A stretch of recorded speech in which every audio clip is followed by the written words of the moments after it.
Welcome to the GCW Plant Podcast, episode 81. John, how are you doing tonight? Dude, I am doing great. We're going live for the third time in 2024. I think we have only went live in 2024. I'm doing great, man. How you doing tonight? Doing good. We have a lot to discuss tonight. Fun LA shows and very fun Phoenix shows, and a lot of stories and a lot of action to cover too. We have a Oh fun yeah. night, I think, ahead of us. It's going to be fun. Ooh, Kev's bootleg's already on here. Hey now. We're going like that, like an old Howard Stern I style. know, just Hey started, now. right? What's up, Kevs? Oh man. So yeah, we've got a loaded weekend. We attended both shows. Yes, got first time in a long time.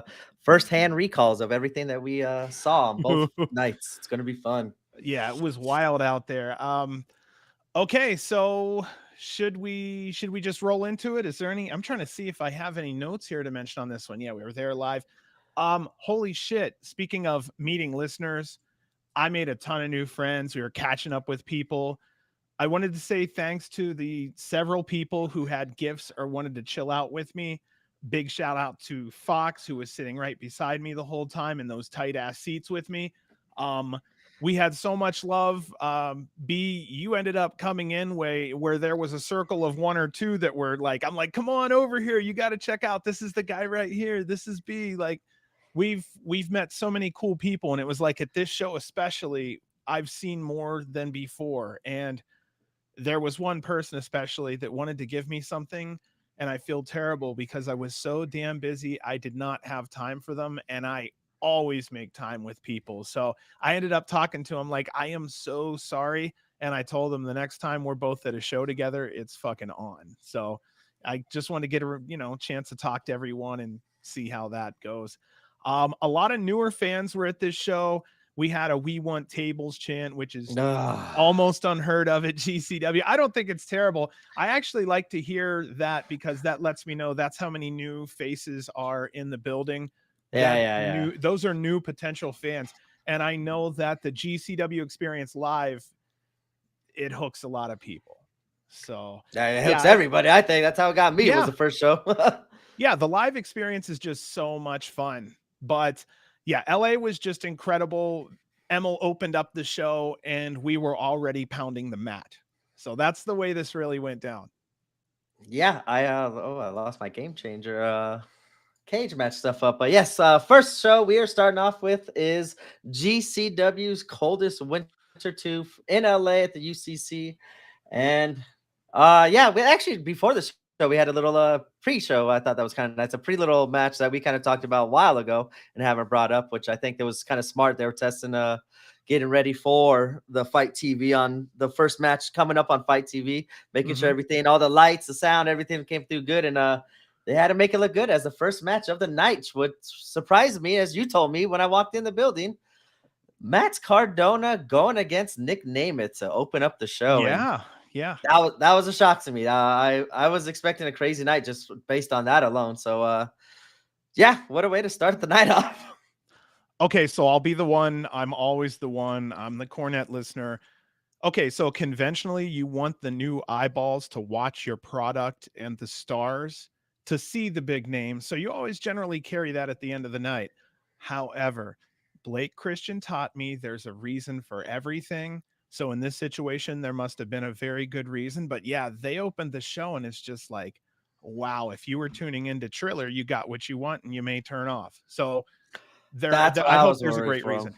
Yeah, Yeah, because I want somebody who tuned in for Nick to see Effie, and see some of these other stars that we have because those are the ones who hooked us. I mean, yep. Cardona's huge, but I mean, people like Effie, hooked me on GCW wrestling. Ninja Mac, Tony Deppen. But yeah, this match was over a decade in the making. What can I say? Man, it had everything sports entertainment fans would love.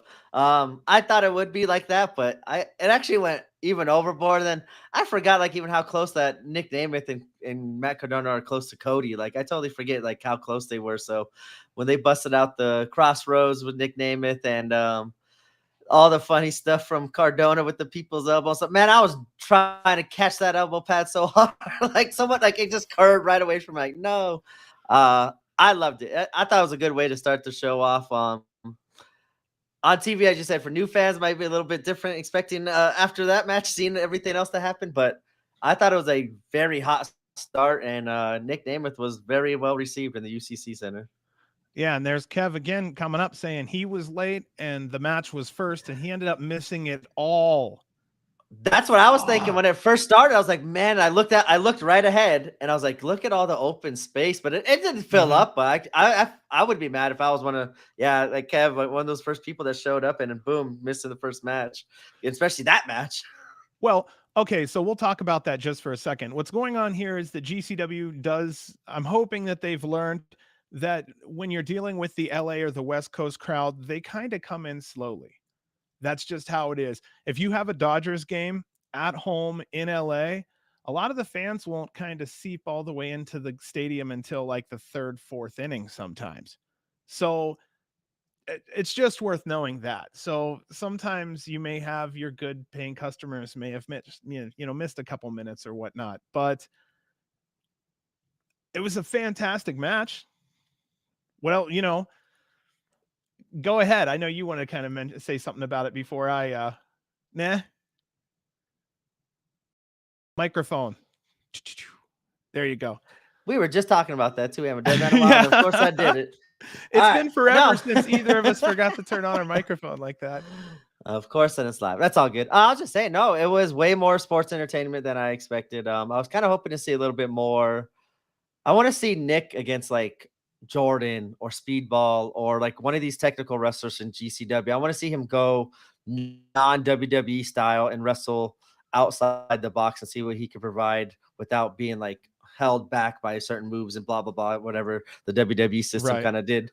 I want to see the kind of chains off of him. And I don't know if we're going to get him another time or not. I hope we do get him at least one or multiple times, but I want to see the chains off of Nick Namath. But for the first match and kind of how the crowd was, and especially with Cardona, it was a good match and a hot crowd to have that match to start off the night.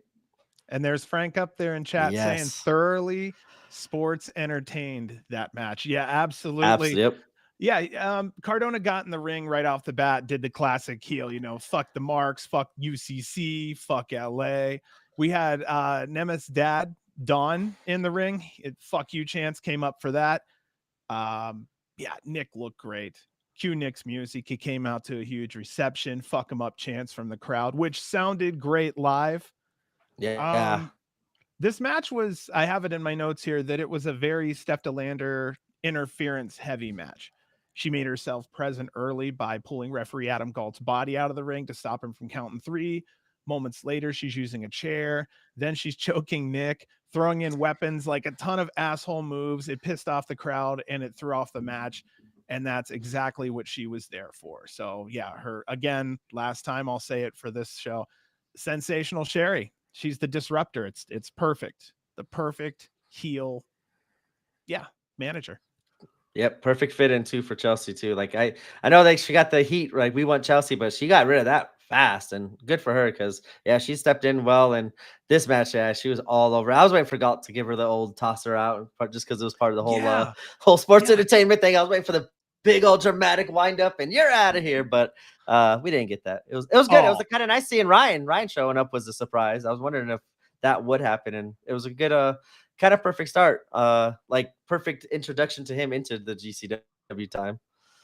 Well, yeah, it's really interesting because there was this moment with SDL where if Galt would have thrown her out, the place would have just went nuts. Yes. Okay, Kev had something up here in chat. He said Ziggler versus MDK next. I want to know, who do you think would be a decent person to go up against Nick Namath next? I think Speedball for me, but they could have done that in it. I mean, they still can because he is signed with Impact, so they might be saving that. I would like Jordan. Like Jordan would be a nice one. I'm just trying to think of like a good like in-ring, like I said, I just want to see the chains off Nick Namath. I want to see him put on like an old school classic match that he hasn't been able to do in a while. And I think Jordan would be a perfect Blake Christian would be a good one too. Yeah, Yeah. absolutely. So I'm just trying to sit here and figure out. I'm like, well, who would he really pair in there with? Quite a few people, really. I just know he's not going to break the moneymaker for Blood. If he gets cut, he's Yeah. going to be up in the hairline. Well, my hairline's up here, but up in the up in the hairline there. Um, yeah, somebody else here. We have Frank. The whole match was a callback to Fed bullshit, and I believe that both of them were kind of taking a crack at their old boss here and there.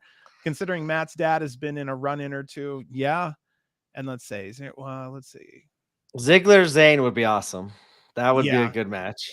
Manders, I'm for because I think Ziggler. I keep wanting to say Ziggler, really, but Nick would pull a lot out of Manders' match that I think would add a lot of wrestling element. And Manders can do that when he has a dancing partner that really pushes him to do so. Tremont, I would love to see Tremont. Same thing though. I That would mean, be interesting. I mean, I don't know if Nick wants to fuck his body up. That's up to him, you Yeah. know. Um, Manders gosh, would be a good one. I think he would make like not he would like Manders look good, but I think that combination, like with the way Manders, even if he's at a heel, like just a strong ass heel, just beating the hell out of Nick, like he would make Manders look so good, and he would come out like looking so good in that match. I think Manders versus Nick would be a fun one. But Zayn versus Nick was absolutely that's my top one out of those three. Tremont, mm, that'd be kind of like you said, if he gets death matchy, that would be fun. gosh. And now I'm sitting here looking at the names, going, who else could really do? Wow, I'm just looking through. Yeah, I'd say amongst the list of who was here and in LA, probably Blake Christian would be a fantastic match. And if it's built properly, I could see where he could be a viable threat to the championship. Nick and Gringo too. That one just snuck in my head. Gringo? Oh, yeah, that would be a great. You know what? That would be two clashing styles, and I think what they put together would be one hell of a cool mix. Oh Honestly. yeah. Fans popped for Nick's Famouser. Then he hit the Crossroads. Interesting choice. Yeah. Cardona threw protein powder, blinding Nick. Steph DeLander spears Nick. Cardona then covers. Nick kicks out at 2. We have GCW chance. Steph DeLander holds on to Nick as Cardona grabs the Internet Championship belt to hit Nick. Brother Ryan then comes in from behind, and Cardona gets taken out. Steph DeLander, big boot to Ryan's face when he turns around, knocks him down. Nick is now back up. Super kick to Steph DeLander. Cardona hits radio silence and covers only for 2. Finally, Steph DeLander gets a beer bottle and accidentally hits Matt with it, knocking him down. Steph We DeLander got eats a Nemeth glass. super kick. Yeah. I Nemeth was connects popped with that popped that. dude. Steph DeLander eats a Sorry. Nemeth super kick now, and Nemeth connects with Danger Zone for 3. Our winner here was Nick Nemeth. I say Namath, right? I don't know. I say Nemeth too. I'm a fuck up. I don't know. Just give me credit though. It's been a while since I've done one of those little play-by-plays, and I just kind of snuck it in here just for fun. And I'm like, let's run through it. So yeah, that was I the popped for the play-by-play. glass. I was like, hey, now y'all can stop bitching. We finally got glass in the UCC. No more bitching about it all. Oh my god, that didn't even dawn on me. Yeah, Yeah. that was my little thing Wow. done. Wow.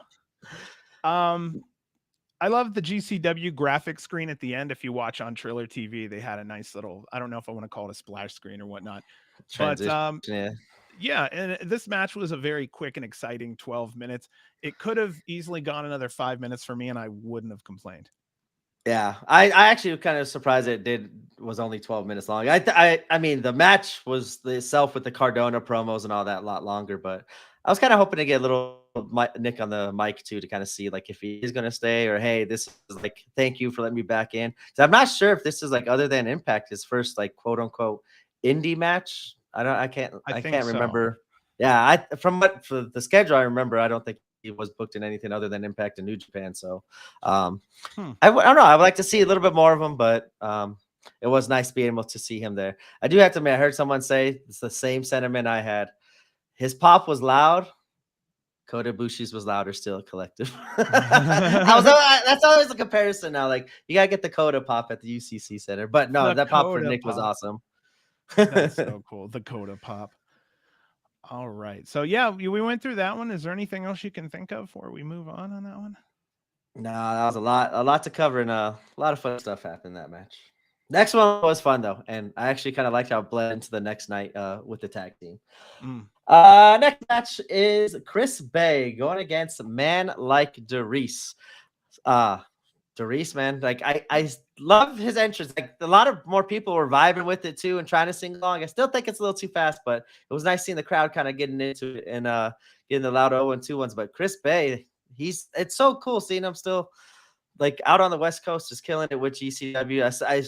When we saw him at Vegas, I really enjoyed that one, and still seeing him now getting more matches in GCW. It's been awesome, and this was a good match. I was really looking forward to. I love both of them, and this was a nice step up for a man like Darius, and I think he held his own. I think he showed off a lot of surprise. Like the people near me, they never really seen or heard him before, but his athleticism with his Mm-hmm. size was shocking, and it was kind of nice hearing the people next to me enjoy it and kind of find out in real time. But man like Darius stepped up, and I loved this match. It was awesome, and I loved how, like I said, bled into the next night, and I thought these two were a perfect pairing together. Yeah, finally those 0121 chants are finally they're sticking with the crowd, which I'm happy with. I finally had a chance to had a little convo with Darius, and what a good dude. I welcomed him back to the US. He was here before. I loved his Mad Kurt band that he wore on his arm. I talked to him about that for just a little bit. I made sure that he knew we spoke very highly of him on the GCW Plant podcast. And I just said that if he just has a little more exposure over time, he's going to go over like crazy. He's easily likable. And I'm with you. That music, if we had something everybody knew, it would be so much better. So it's going to take a little time. But I noticed he didn't use this. Well, it's probably because he was out with Chris Bay, but he didn't use the song when he came out in Phoenix. I don't know if Oh you remember yeah, it that. was the Chris Bay was the bigger name there too. Right, I right. noticed that one too. Then speaking of Chris Bay, he's loved in the home territory, the West Coast. He had a huge merch line, if not the biggest merch line possibly that I saw when I walked by. And of course, that can change. But when I walked by and I was walking through, I'm like, damn, look at him go. Highly athletic match, average match pacing, though, which basically allowed the impacts to breathe a little. If you ever watch Chris Bay, he has an extended wind up, but the pitch is also strong. I think that's a good way to explain how he does his pacing. I think the crowd wanted to I'm trying to think of the best way to put it here. No one would have complained if Darius won, and no one would have complained if Chris Bay won. Like it was just fucking. It was a strong match. They were showing off, and what I put on Twitter during, and I think during or after this match, I said that GCW has been redefining the meaning of the number 2 match on a card. Yeah, I was kind of hoping for a man like Darius, a little surprise win there, especially in Chris Bay's territory, because the crowd was starting to build around him. I liked how the crowd like totally is buying into him, like how we have, and yeah, he killed it, stepped up, awesome one-on-one match. I like how Chris Bay though too. He plays a lot to the crowd, which is perfect for the Bullet Club character, and he does it perfectly too. And I think, like as you said, like giving him time to breathe, he's playing out his character Mm-hmm. so well in that little short time. And hey, if you're not getting mic time, as we kind of talked about, play to the camera and use that camera time as a little promo or little like even in-ring promo during the match. So Kev mentioned here in chat, I'd rather see New Japan guys than any former Fed. You know? Okay, so I'll stop right here and say you are a New Japan guy. And what I'm thinking is he's definitely saying I'd like the BMW over say the Ford kind of thing cuz I know what he's saying there. And look, hey, Real Kind Meds came in. That's sweet as hell too. Real kind. What's up? Yeah, what's up, Yeah, man? we we'll introduce here to the stream if he's ready. Yeah. One of our friends that we met in Arizona, and we got Frank in the chat. Here is Frank. Let's see here. Yo, There we go. Frank. Got What's him up, in here. dude?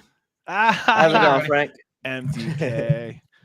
Dude, the Let me uh let me Bizzard. let me get right up on this thing. All right. The Bizzard just showed up in chat. What's up, guy? What's Man, this up, is guys? beautiful. This is beautiful tonight. So New Japan guys, I'm loving the War Dogs. The War Dogs have left an imprint. I definitely want to see a lot more of them. They've been killing it. I'm a New Japan person. I still want to see Takahashi. Like he's the one person. Like we kind of got him on the he wasn't like on the Japan show, but he should made an appearance on there. But he's one name I think the GCW fans would kind of cling to. His character's awesome. He used to be really good in ring. He's still good now, but he's still so hurt. But I think just like Coda, he could step it up and have a killer match. War Dogs have been doing some great things, even in like, I haven't even seen them in AC, but they tore the house down in Richfield Park, and that was a wild little show to see them go around the world in a tiny little building like that. And that was, I think that was like the only time that all three of them have been on a GCW card together was at Richfields for a JCW show. Wow. Was that the holiday special one? That was the holiday. It was, I know, Quick and the Dead. Oh, the JCW show. Yeah, the JCW. I am checking Cage Match right now. I think it was Quick and the Dead. I think it's cool, like how you said, though, seeing like big names like those people in New Japan, Leo Rush, and all those names like wrestling in like the Mecca or Richfield. Like it's just kind of crazy seeing them do those little halls, but they're such big names and they just kill it every time. And no matter what promotion or who they're wrestling in front of, like the War Dogs, and they just get over, and it's just awesome. Blake Christian, oh, that son of a, of course. Just after I said all my nice stuff about Blake.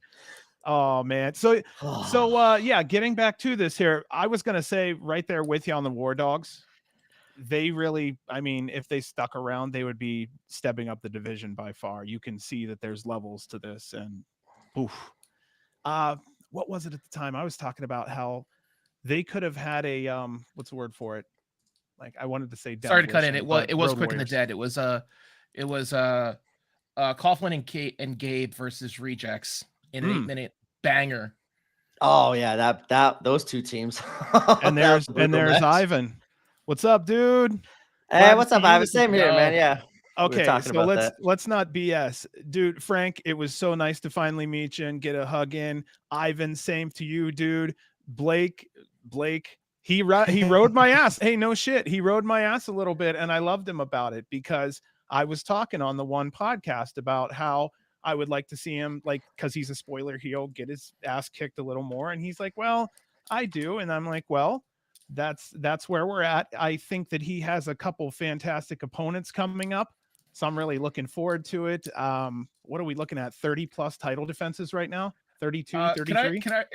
I forget how kayfabe we are on this podcast, but I think that Blake's title reign since Cage has been good, but I think he's had too many throwaway title defenses that we know have just been, we need Blake on the card to defend the title.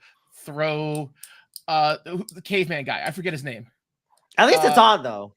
Beastman, right? Yeah, like at least I'm glad to see the title on the screen against though. Blake at Ridgefield Park. We all know how that one's going to end. Like we know most of them we know how it's going to end, but like give us a little bit of hope upon hope, and something like if you put Effie in a title match, that's you've got a little bit of a little bit of hope in your heart that okay, maybe they might do something and might flip the belt that day. Wow, I thought it was Gringo. Gringo at Chicago. Chat or something in here. We got all kinds of things going on. This is crazy.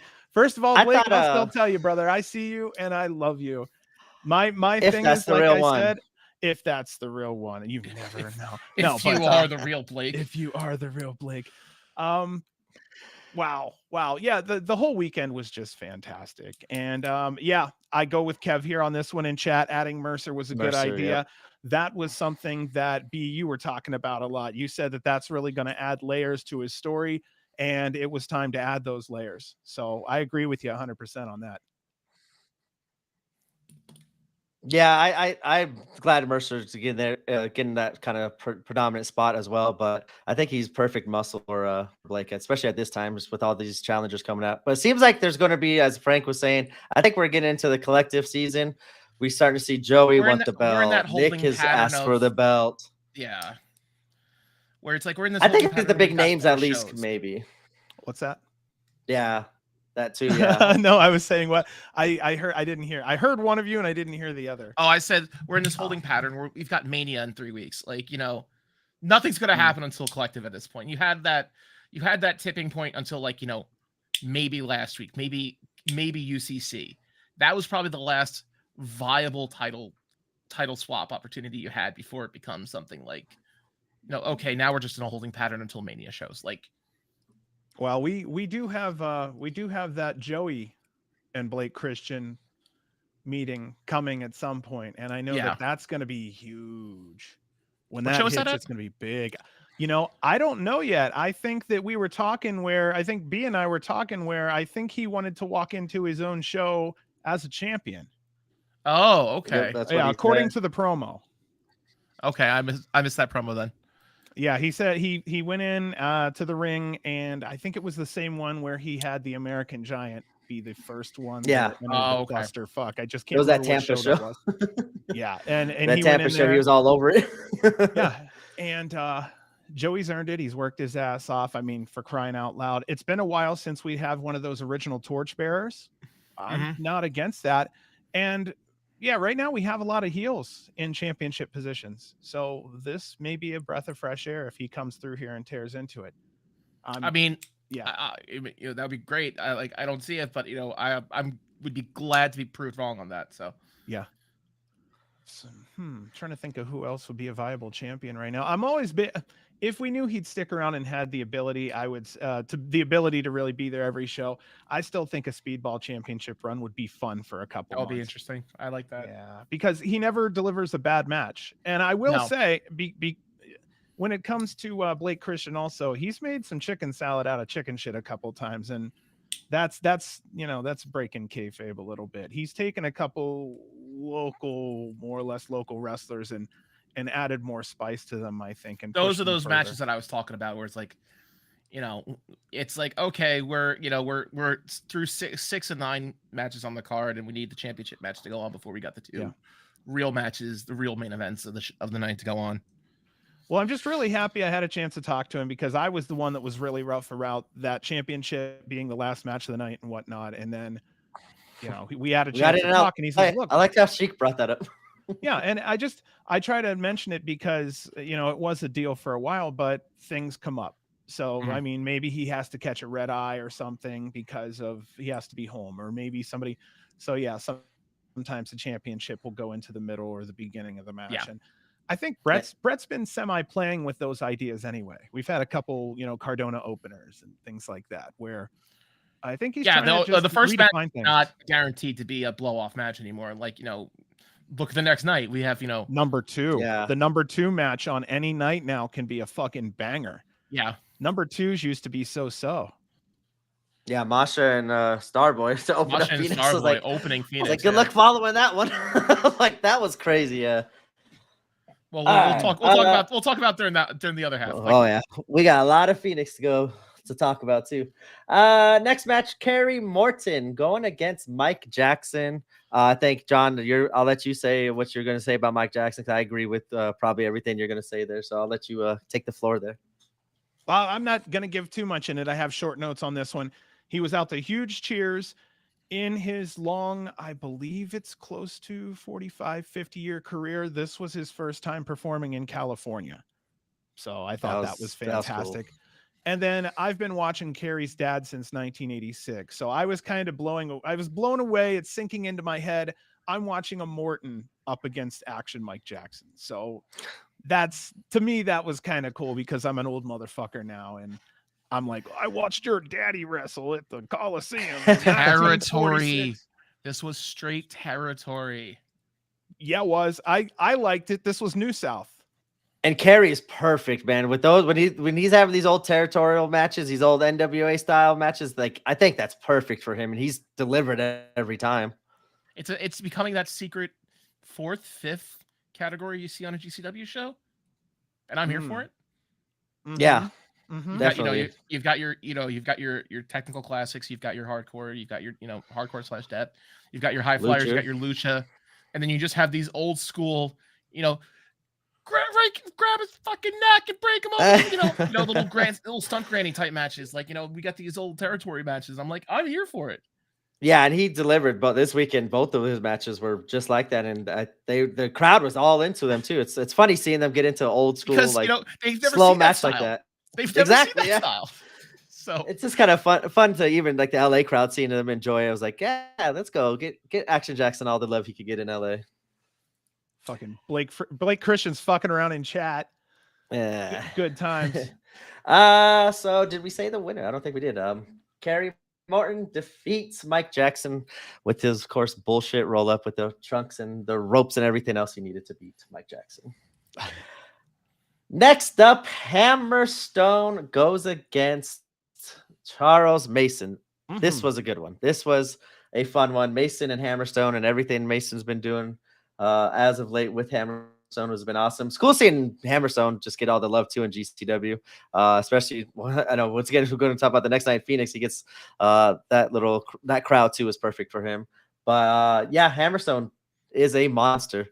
I just saw the crowd like when he came. I was like, oh, like you could hear a gasp. Like some of these people that never been to GCW, like there was a big guy. Like after seeing kind of like Mike Jackson and Kerry Moore, and then you get big old Hammerstone coming out.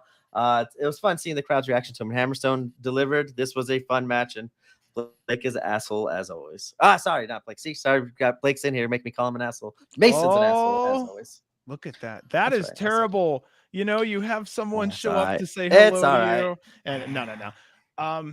Okay, this was the storyline continuation here between Hammerstone, Holiday, Charles Mason, and that's primarily what was going on here. Yeah, you were talking about gasps. Hammerstone looks like that classic 80s wrestler, and it's not often you see that classic round-muscled 80s wrestler anymore. So he's a throwback, a callback to the old times, and I like seeing it. And we watch him all the time because he's more of a Southwest wrestler over here. We see him all the time in Las Vegas for FSW and some other local places. And we've been very fortunate to have him carry for all these years because he is a solid wrestler. That paradigm shift that he does, I don't know if anybody knows, but one time he performed an avalanche paradigm shift. Oh my God. Probably one of the nastiest He did it on Ice Williams, B. Yeah, he fucking rocked Ice Williams with it. It's not Paradigm Shift. I'm trying to think of the name of it. Oh, shit. I'm sorry then. What Pendulum Nightmare. There we go. Yeah, Pendulum Nightmare. Yeah, that one was crazy. The one he did, Ice Williams, that was the craziest one I've seen. Because it always looks so impactful and crazy, especially in the Avalanche one. That was crazy to see. Yeah, was that your first time seeing Hammerstone, Frank? That was actually the first time I've seen him. Yeah. Oh, hell yeah. Good for you, man. Nice. Don't mind me. I'm in the corner. I'm trying to figure out what style of figure he looks like. He looks like a big rubber guy. That's what I was trying to think of. He's just built like a freaking 80s toy. Yeah. The generic. He's like the generic wrestler you get. Like there's just big ripped and muscle. Yeah. You can't say Hulk Hogan, but it's just him. Like if you wanted a Hogan toy, but your aunt didn't have a lot of money and went to the dollar store and found the Hulk Hogan toy. It's the Hulk Hogan, you know? Yeah. I'm there with you, Bizzard and Kev. Like Hammerstone looks like $1 million, man. And he does. It's only a matter of time before it gets picked up somewhere higher. He'd be a wrecking ball in AEW, I would say. I don't know. What do you think? Man, yeah. He looks like a wrecking ball until Randy Orton gets in the ring at 6'4". Impact might be, is my opinion.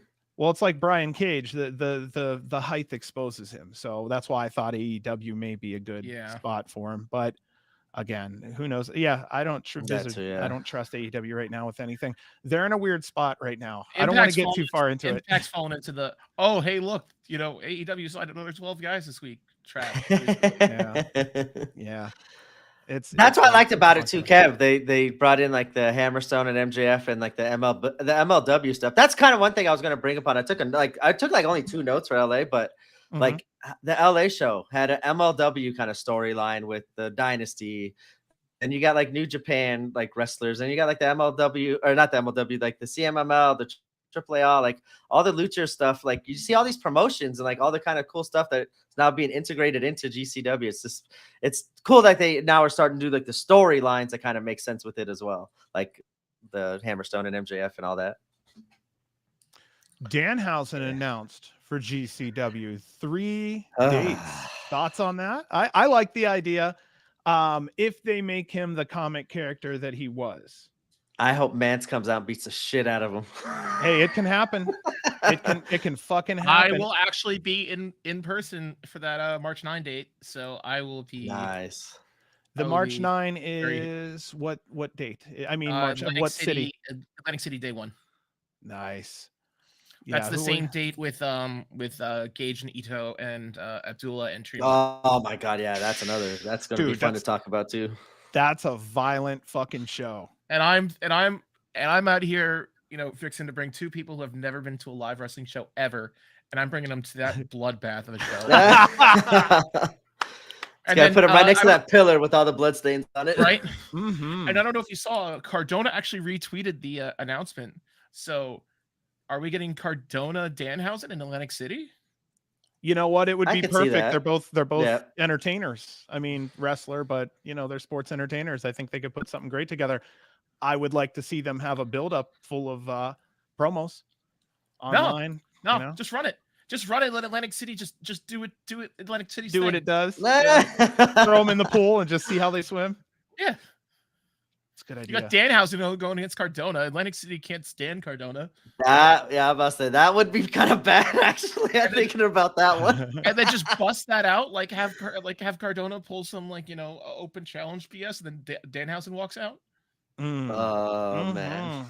Oh, that would be very, very good. I don't know. I Very like evil at the Danhausen same when time. I first was getting to him, but I don't know. Now it's just No, kind of it's like what too much of the AEW did to same. him. It's what AEW I has think done the to same him. thing. I think the same thing. Like it's kind of felt like he's just been doing the same thing, and like there is in him way more stuff, and I just wish he would be able to do it a lot more. AEW's mishandling of Danhausen. Yeah, I think so It's too. like That's a good way to put it. When they did the Dark Danhausen return, that was great, but they Flanderized Danhausen. And how can you even Flanderize someone whose entire gimmick is, yes, hello, I'm Conan O'Brien, the Demon Simpsons character wrestler. Yeah. And how do you make water and then make it more wet? That's what AEW did to Danhausen's character. So there's a nerd. There's a real fucking nerd somewhere in the helm of that company that has too much pull that when he makes a decision, there isn't anyone that either has the pull behind or the nuts to say, man, that's not such a good idea. I don't know where, but Danhausen needed to be Danhausen. Whatever writing they did to Danhausen, they leaned too much into the funny and not enough into the dark and the creepy. Yep, that's what they kind of teased it there, and I thought it was going to happen, but then he got re-injured in that return match. So then, if he gets injured, here's another one: why isn't he running fucking promos or doing some color play-by-play? Earn your paycheck, stay on camera, be fresh with the fans. You're doing your job. Literally, that's the entire reason he's booked in Atlantic City at this point.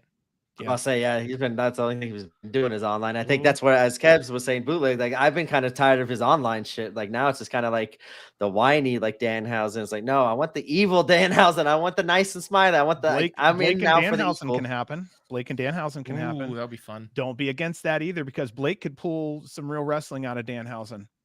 Curb stomp onto the teeth would be awesome. I'm not against it. Not against it whatsoever. Welcome back. That's about the best way to put it. Yeah. Welcome back. You want an instant classic? Put Tony in there against Danhausen. That's what I was about to say. That they have built-in story too. That's when I started getting into first GCW and then first into Danhausen. I mean that's the joke. It's like, hey, someone new's coming into the company. Throw him at Tony Deppen. That used to be the joke. That's still the joke, but the gatekeeper. It's not wrong. No, Deppen and Janela. The gatekeepers kind of. You have Deppen for the wrestlers, and then you have Joey doing the oddball fights. Joey can make a fucking Jello he can make Jello settling interesting. The best match I've ever seen him was Caesar Bononi. That Caesar match, like nobody ever believed in Caesar really. Like he looked good, but never really had a match. I apologize to the city of Atlantic City for booing Caesar Bononi. He did not deserve any of that bullshit that he took that first night he came into GCW. I was about to say, didn't the first night he get totally destroyed, but then the second night was the Joey match, right? Oh my god, he did not deserve all that bullshit from that city. That was cruel and unusual, even from the people who caused so much other bullshit in the GCW storylines. Okay, so that Hammerstone match, yeah. Oh yeah. What's next here? 6-man tag. Should we go? I don't want to be cheered. That's not going to happen for a while. All right. 6-man tag match. Yeah, the Lucha match in LA. Los Desperados, Arez, Gringo Loco, and Latigo going against Bodie, Young Prodigy, Starboy Charlie, and Titus Alexander. Yeah, it was exactly what I thought it was. But man, No, like how just it was perfect. Like they went back and forth, back and forth. I loved how like it was one person in there, you got 5 moves, go off. Next person in there, you got 5 moves, go off. Like just the back and forth of it, and like the spacing of everything too during that match. Like it was, I thought everything was perfect, even for like the young talent in there with Starboy times, but like even Bodie, like he fit right in, and like he had a couple moves that he landed right on Gringo. I kind of felt bad right on his neck on one of the 450s, but luckily he's like still like soaking wet 100 pounds. But he stepped up and delivered. Titus was awesome. I want to see Titus in 101. I want to see more of him, like him, Alec Price, these young guns. I want to see more just 101 showcase matches, and Titus is definitely up there. But also, he just came back, I think, from Japan too, so he might have just been kind of easing into things. But Los Desperados had their way with the youngins. And what was the team name? I forgot. Did they have like a funny team name, like something dudes from the West or something like that? Kids. I couldn't honestly tell you in that one.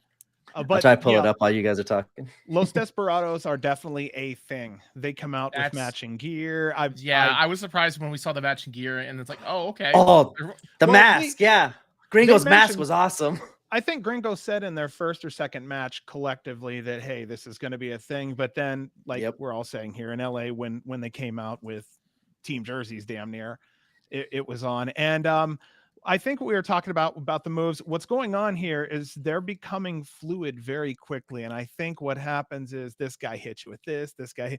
In time, they're going to become even more fluid. East-West Express is another example of when you have, you have one guy hit one thing, then the next guy hits somebody half a second later. And then, the fluidity started to lock in the second half of the match there, because there was a spot where one hit one, Ares hit another. Then, Gringo comes in with this. It's like, ooh, damn! If they get this dance together properly, it's okay. So Ares and those levitation kicks every time. The Liu Kangs, yeah. Every time he hits that, and he gets those 7 kicks in on a single hop, I'm in insanity. So you've counted 2? I will never not pop for that move. Yeah, I've counted him like a fucking nerd. I've been like, okay, I think it was like 6 or 7, sometimes 8. I've seen him just. We need Stat Boy counting cartwheels, Liu Kang kicks. That's a good one. Ares, I was just hyping up Ares all weekend, man. Ares is one of my new favorite wrestlers to watch. And really, yeah. You know what won me on Ares was his time with Commander. His Commander time, and then when Vikingo was here. It's his earliest work. It was just, he was so unorthodox that I just fell in love with it.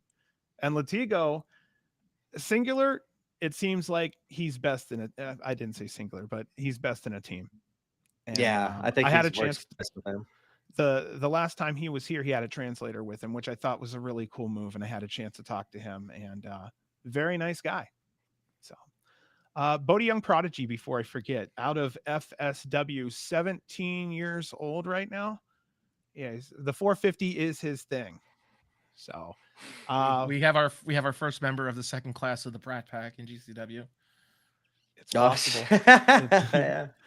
Anytime I see Titus, I'm a big fan of him. So yeah, we don't see enough of him in GCW. Yeah, I'm a big fan of his work. I think personally he's a really nice guy, and he's got a good look to him. So I think it's only a matter of time before he moves up the ranks. See, I think him and Alec Price need to kind of have a little feud, like coast versus coast kind of thing, like young talent. That'd be like they could start. No, go ahead. If I remember correctly, I think they did something back when they had the GCW versus LA fights. GCW LA fights. I think, were they paired up together on that one? I believe so too. I think, like, as I was saying it, I was just about to say, I think they've been only matched up once, and like I want to see more of it. But yeah, I mean, I wish something like LA fights would come up. I know we talked about it before, but somehow, some way, like hell, even literally, this is an idea that came in my head. Make like the Nile the new freaking hub for the West Coast GCW instead of LA. Like, I'm sorry, that was just. Ooh, that's hard. That's hard. But that's they get a lot of the thing same West Coast talent. They get a lot of those same LA West Coast talent at those shows out in Phoenix. Capacity is my only argument. They weren't filling nothing anyway. They couldn't even fill the Don Quixote Center. Say it again. I'm so sorry. You made it went over my head. Don Quixote Center. I like that. It's small. Like I don't. in LA, like where they had like their Yeah. first two shows was there. Like they barely got 100 people there. I mean, I think the Nile too is like a good place where 100 people could still look like a lot in that small area and have like the acoustics and everything on there and that crowd. And like I said, a lot of those talents still work in that same area out in Phoenix. I think that'd be a nice little hub there if LA's not working out or costing too much.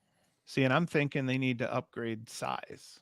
Maybe I don't think 1,200 I in think they need to LA. downgrade. No, I'm So, talking about like for like the little promotion. for the Like JCW for, shows. yeah, for like the oh, I'm for so LA sorry. fights. I Yeah, totally sorry. misunderstood you. Yeah, For the LA I for would the agree LA with for that. the West Coast Yeah. LA fight Like a new shows. LA fights, but like make the home base instead of LA, make it out in like the Nile or Arizona, because Well, that crowd was hot and they're just dying for action. And we I saw think like I think it was said that they stopped doing the LA fights just because the main roster shows were just becoming too constant to maintain a second JCW. and see, I don't like that at all because I think that's only 4 shows, 5 shows a year that they do, and then like I mean JCW only does like 5 or 6 shows a They year do too, but they'll ride along with any AC they shows turn out. and then they do 3 or 4 shows in the Mecca. I think is how Yeah. is the schedule. But the Well, the LA crowd won't show up for an LA fight show. I think that's what kind of killed that is because they couldn't yeah, get there was people to low show up to, attendance. especially Well, both. Like they were either the night before or they were daytime shows, and I don't think that's why. And Oh when you- when, yeah, when people you're come to walking in Atlantic with a hangover. when people go to Atlantic City, they're for an Atlantic City GCW show, they're just around for a JCW show. You sort of already yeah, have a built-in audience where like true. everybody's commuting into a UCC show, and in Atlantic City, most people are just staying at the Showboat. So you either commute in early that day or you're just there already in the building. So I think Yeah. that's why that's why the turnout for JCW is a little bit better than for LA fights. Bizzard here. TNA dedicated tonight's episode to Toby Keith class acts. I'm with you on that one.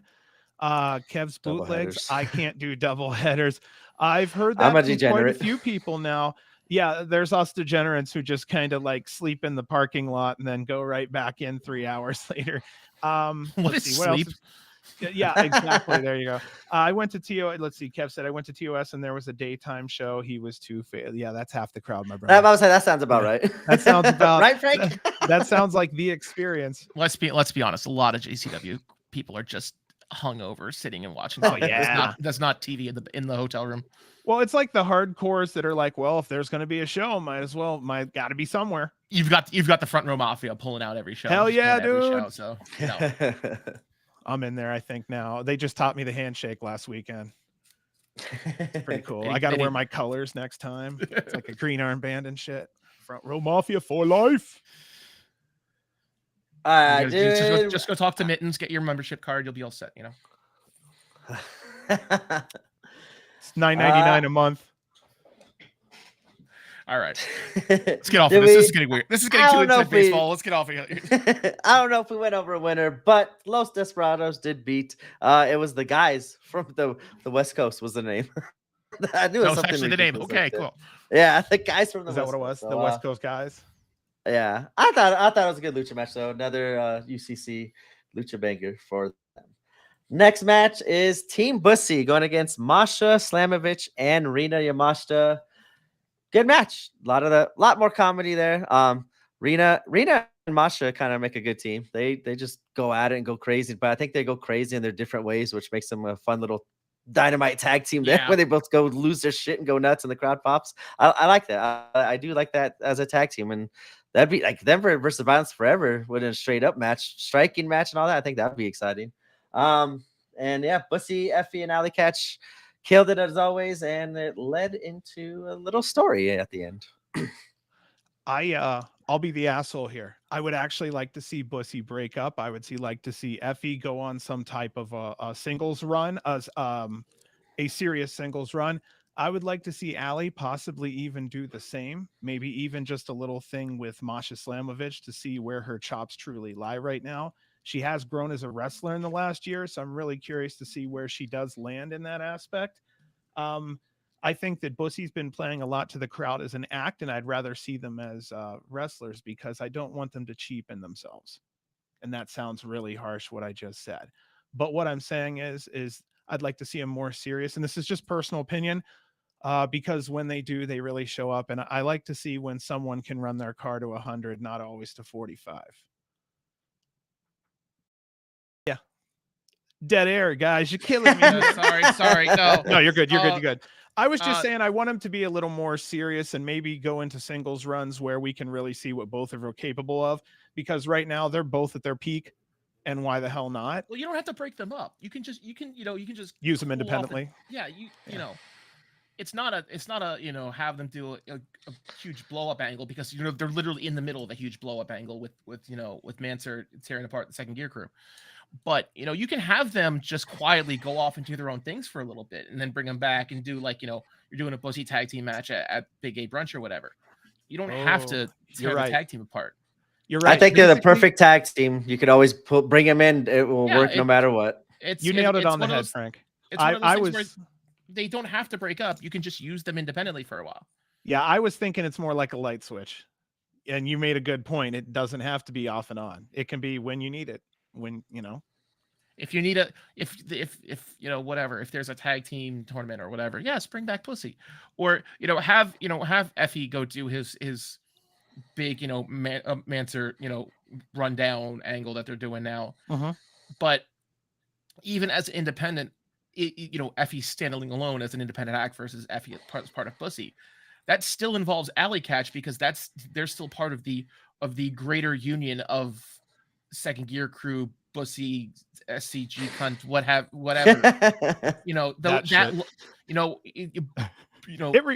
Bussy blue, Bussy red. You've got Bussy blue and red. You got the Bussy wolf pack, and Dude.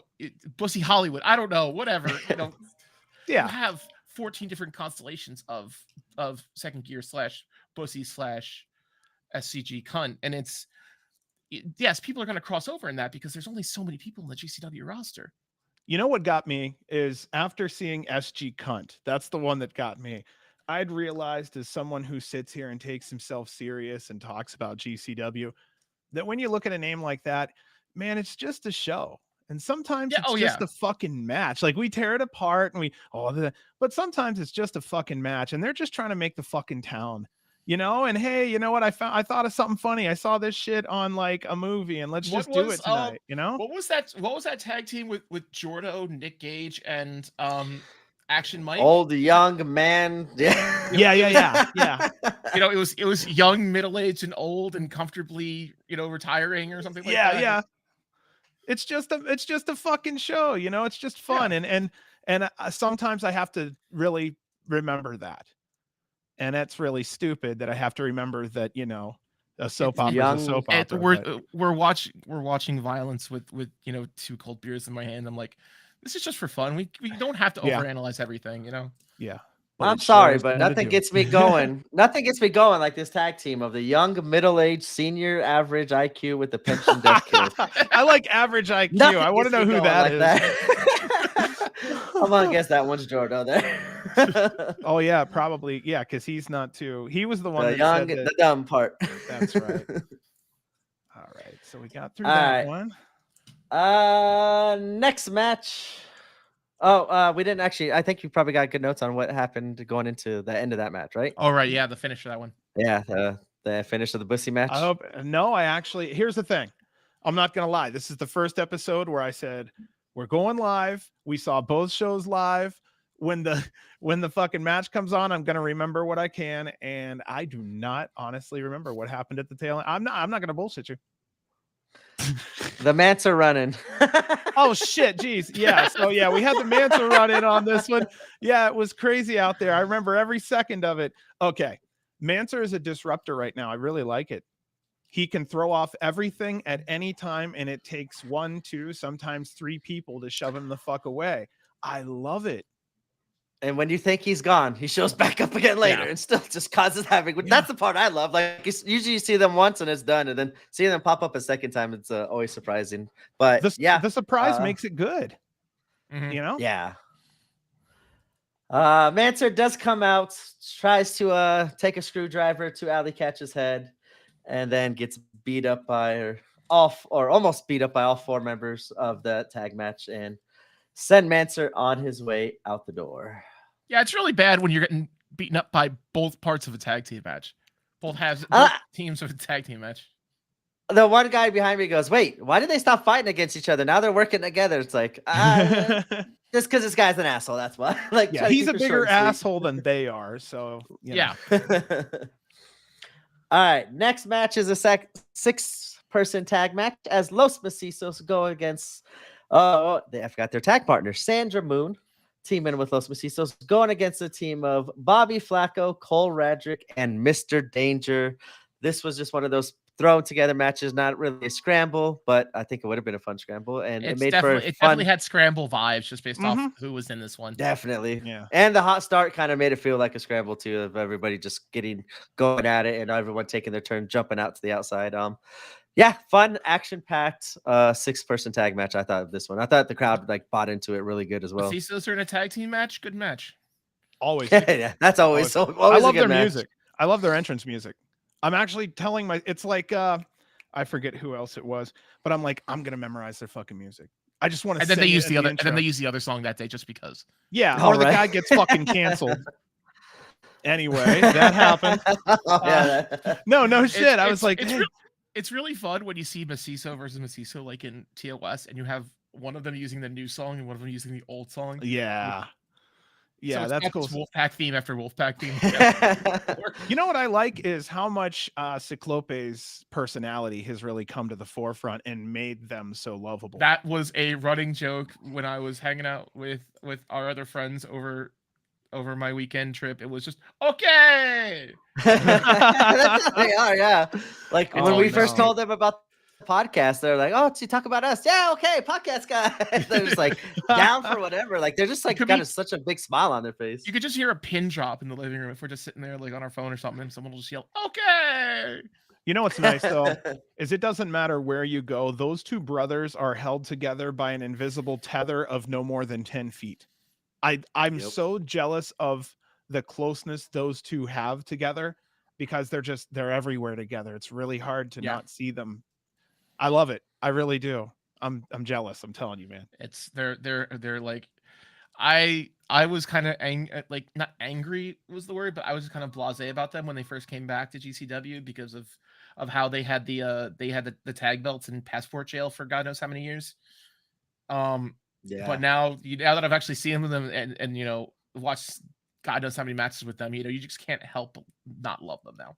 Mm-hmm. They're in that category. They can't do wrong. Yeah, I popped pretty good when I saw that was an announcement. I know it kind of like the AC crowd didn't really, it was kind of like, huh? And then they kind of popped afterwards, but I was like, yeah, I was all over that one since the moment because those two are just awesome. I love those two just going at it as they go at wars and then just being a tag team. And as you said, John, I think that's what got me to love them too, is when they like, I think it was Ciclope was in the TOS finals, and like Miedo was like right there, just in the corner, just cheering them on, and like you could just see the love. And like after the night, bring back tag team seconding, bring it back. We need more of that. Yeah, that's really cool. Like, it's the team aspect. I can't stand when faces come out to bullshit matches alone, especially when they're part of tag teams. So and you know they're going to have like 4-on-1. Yes. Yeah, make it make sense. What I think in this match is, I wanted to just say a lot of my favorites are in this match. And what I was dude, I had a chance to finally, dude, we miss each other every time at every fucking show. We actually had a chance to just stand there and talk to each other for a good 5-10 minutes. Dude is so fucking nice. Radrick, of course, that goes without saying. And then Mr. Dangerous looks like he's here to stay. This is our Spike Dudley. He's going to be our high flyer, our off the ladder guy. I made so much fun of this gimmick when I first saw it. I was like, Mr. Danger, but it's such an oddball. Like it gave me like WCW 2000 vibes. Is that where I was thinking? Yeah, it kind of does. It's sure. It's stabbing in that direction. I don't know exactly where that belongs, but just having a scrawny guy like that named Mr. Danger, it's very I can't even begin to put it like where it comes from, but it's bringing me back to some old WCW WWF vibe. It just has that feel.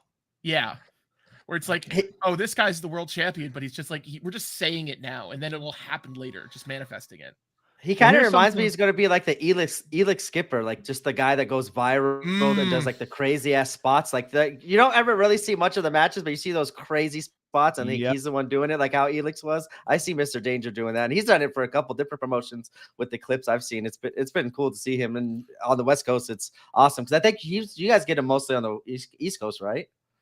Mr. Danger? Yeah, Yeah, Uh, we've seen him a I couple think that's times when I this year. first saw him. Yeah. GCW, JCW. I don't know yeah. exactly where he's from, so I can't tell you like what. Okay, so we first saw him at GCW November 19th at the Settlement Series Part 7. It was him and Jimmy Lloyd. He was a fill-in for Settlement Series. Okay. Yeah, this was Mr. Danger's 5th match ever. His 6th match ever was the same day, a 3-way. Danger beat Flacco and Teriyaki at the Series of Survival 2022.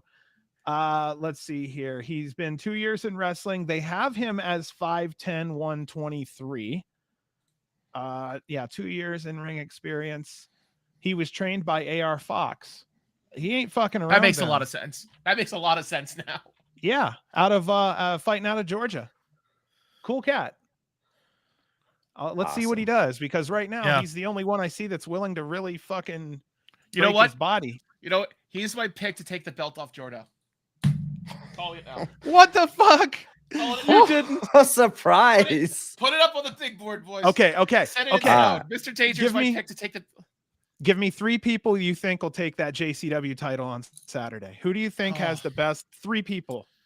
I gotta see. I'll start. See the field again. I'm sorry. I'll start because I know mine. I think one called Manders or Alec Price or Cole Radrick are my 3. However, I think Cole Radrick may be a little bigger than the JCW belt, and it wouldn't benefit him.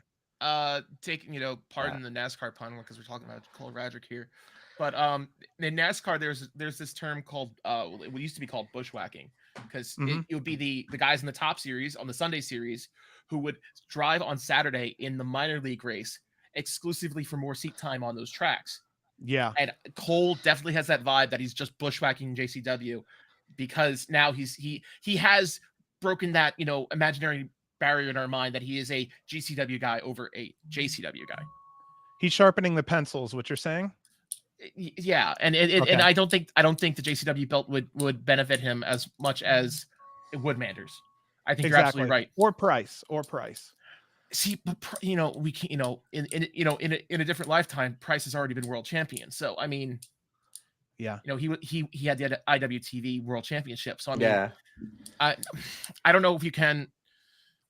I don't want to say in good conscience, but putting the JCW belt on Alec, I don't know if that's the right move either. I was only going to consider it like a trial run, because I wouldn't put the world title on him for quite a few years. No, more like if the cat stays around 3 more years, would I look at him as a viable champion? I don't even think you need to worry about Alec Price, cutting and running it. Gotcha. If that's what you're saying, I don't think you have to even if he does get signed. I mean, I don't like Alec. Yes, he's a good cat. Yeah. I can't talk right now. Sorry, Jesus Christ. All right, well, I'm gonna bring one more person in here with us. Another one from more Phoenix. People. Mr. Gabe. There we go. What's up, welcome dude? to the channel, Gabe. How you doing, man? Hello, how are you? Doing all right. Gabe. I'm John. I think I may have or may not have met you, but it's good to see you now, dude. Yes, I think at UCC during Collective, maybe. Did you go to Collective? If not, I've heard. Did I go to Collective? No.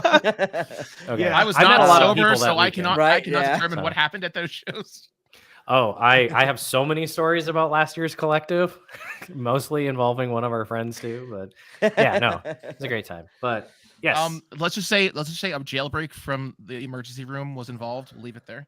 No shit, really? not a jailbreak. Who didn't have insurance? No, nothing like that. No, our friend just we go to all the shows with him. He ended up getting really sick and then going to the emergency room, and it was like the day that World on Lucha was, and he checked himself out, and they were like, "You should probably rest," and he's like, "I'm not missing World on Lucha." So That's awesome. Yeah. Soldiered up for it. Yep. Exactly. So then All our right. next one here is a little crazy. Yes, our next match in LA is Santana Jackson against Sue Young.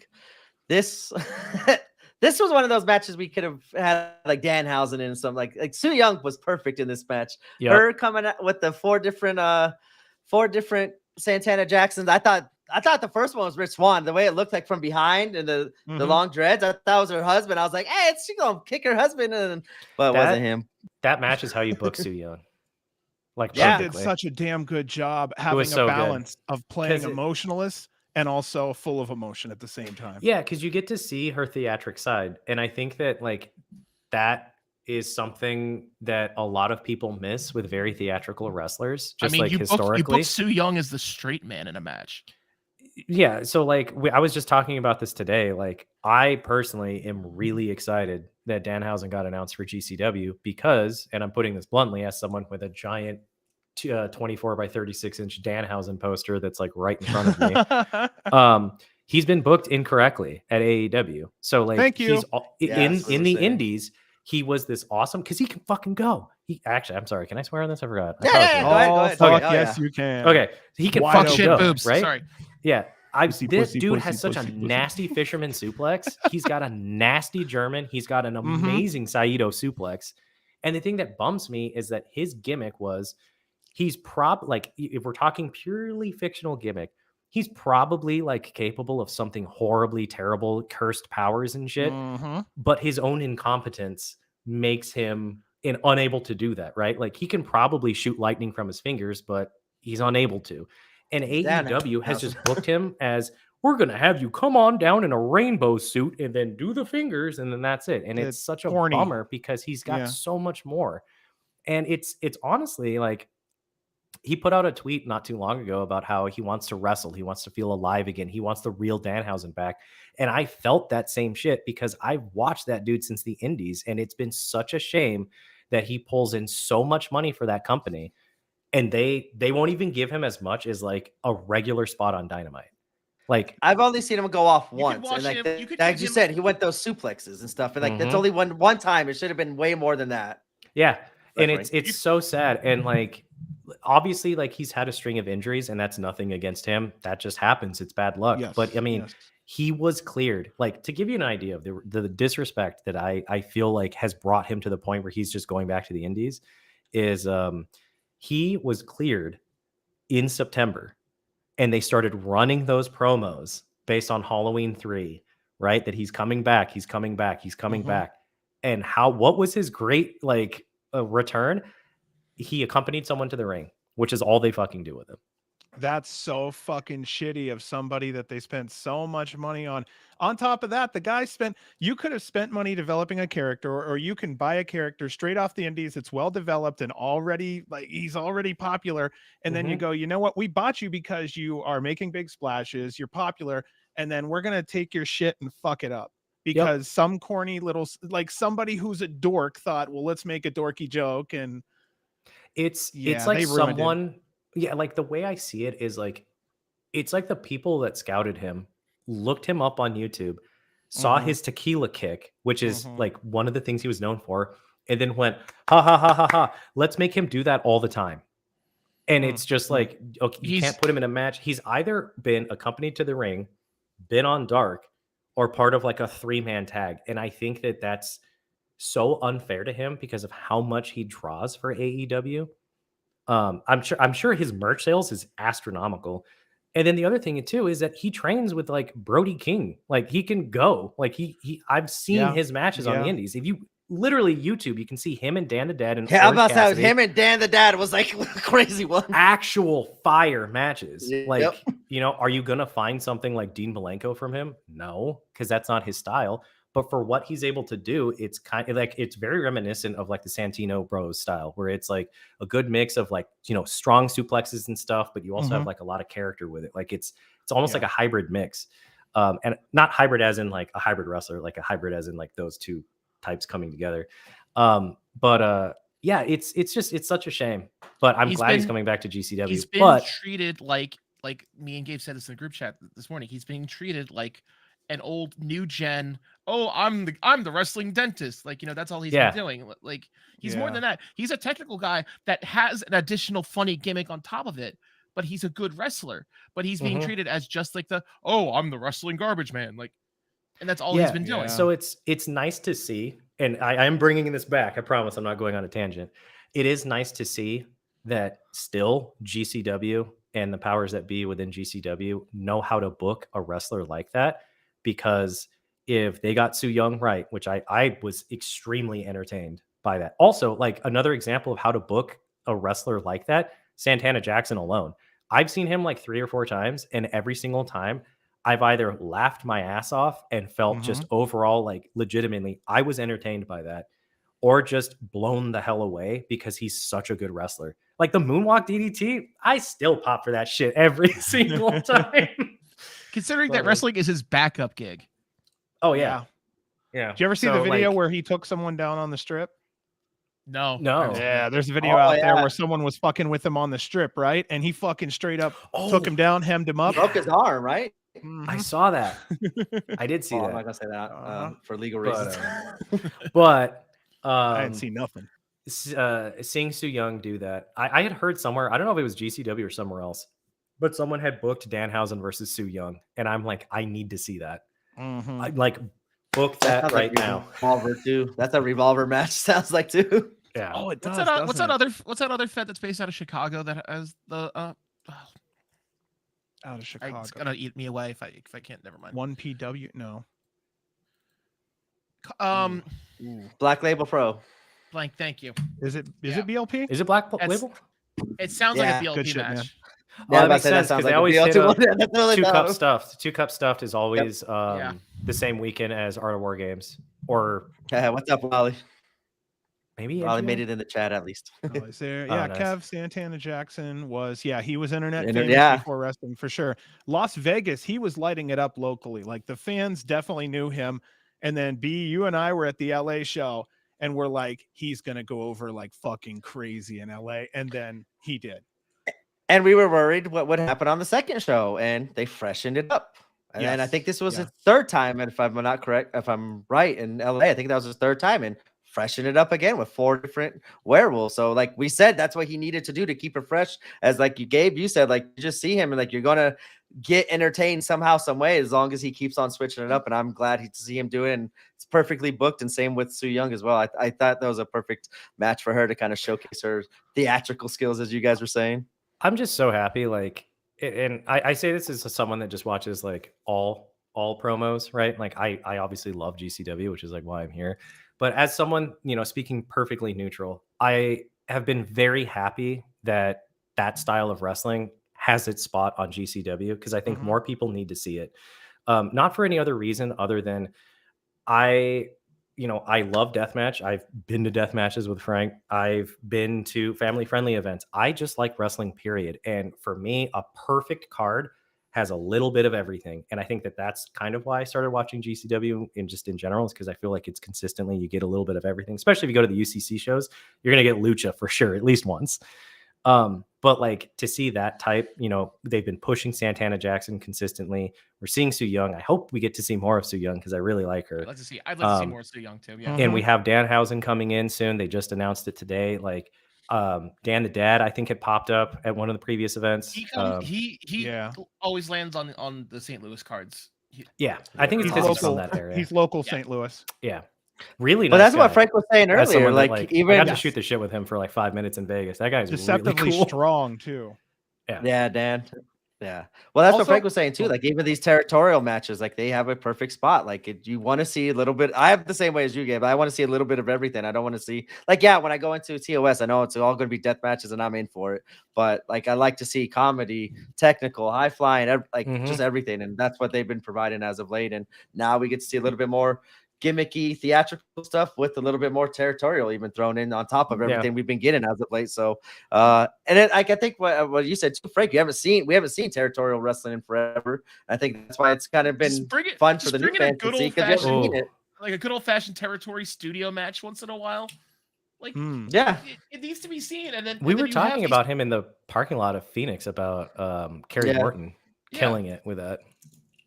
Oh You man, don't see The- it, and it's something new. And GCW bringing in a studio territory match, like that's something off the wall, and it's something fun, and it's something that like let's be honest, 90% of that crowd at any given GCW show has not seen that kind of match before, and they'll pop for it. Yep. Well, the thing about the Jackson matches, especially, is that if you look overall at a card, a wrestling show is going to have tension. His matches release the tension in the room. Without being a straight up, okay, we can go to the bathroom, we can go to the snack bar type. Exactly. It's must see. It's a must see match. It's that I love that. The music hits and it's like, fuck yeah. And then he comes out from under and we know he's coming out from under the ring every time. Also, he's got that new mask that kind of snarls and shit. It looks pretty cool. It's got red eyes. Yeah, Good I shit. like the mask too. He's got that Spirit Halloween special going on now. I was going to say, he probably caught it on a, like after October kind of. That's when I get my shit. All right, that will lead us into the main event of Coldest Winter 2 as Dark Sheik challenges Blake Christian for the GCW title. And if Blake Christian is still in the chat, let's hear his thoughts in the chat. But we had Dark Sheik. I thought this was good. I thought she, like, for the main event in UCC Center, killed it. It was perfect. That was one of the best matches I've seen of Sheik, and she delivered it, and she was perfect with Blake, and Blake was like perfect for her as a heel, and I thought it all worked out perfectly. And at first I was kind of skeptical with Cardona not being the main event, and I was hoping that this would be it for a title match. This delivered, and I'm glad Sheik got that moment in the UCC Center. Because I know we were kind of talking about like maybe getting in Phoenix, but UCC for the world title was awesome seeing that happen. We've got word from. Yep, I just wanted to break in real quick, Blake. If you want to, we could actually just shoot you the link. I don't think that's the real Blake still, man. I kind of did some research. I don't know if that's the no problem, no problem. But if it is, you could always shoot him one. And then yes, if it is, absolutely stop in. Because he could heel work us right in here, no problem. Sorry, I just wanted to jump in and say no, that. You're good. Because, no, you're good. Yeah, if someone's chilling in here and wants to really, we can always send them a thing in. Anyway, I ruined the whole fucking vibe, guys. I'm so banger match. That match is fucking banger. Well, unexpectedly good. I didn't expect as much as I saw. Then blood hit, and I'm like, oh hell yeah. I think it was different from Sheik for me. I think that's what made it like surprisingly very good. Was it was a different side of Sheik for the championship, and that was perfect because the situation called for her to step it up, and I think she delivered perfectly. Also, that nasty eyebrow bump. Oh yeah, I love how we got back-to-back nights. Forgot about that. Yeah, I forgot about that bump. Yeah. By the way, that dive out onto that door was fucking sick both nights. Yeah. The tope through the the tope to the held door. Yeah. So good. Oh, vicious. Yeah, the ladder. I was like when she brought up the ladder, I was like, oh.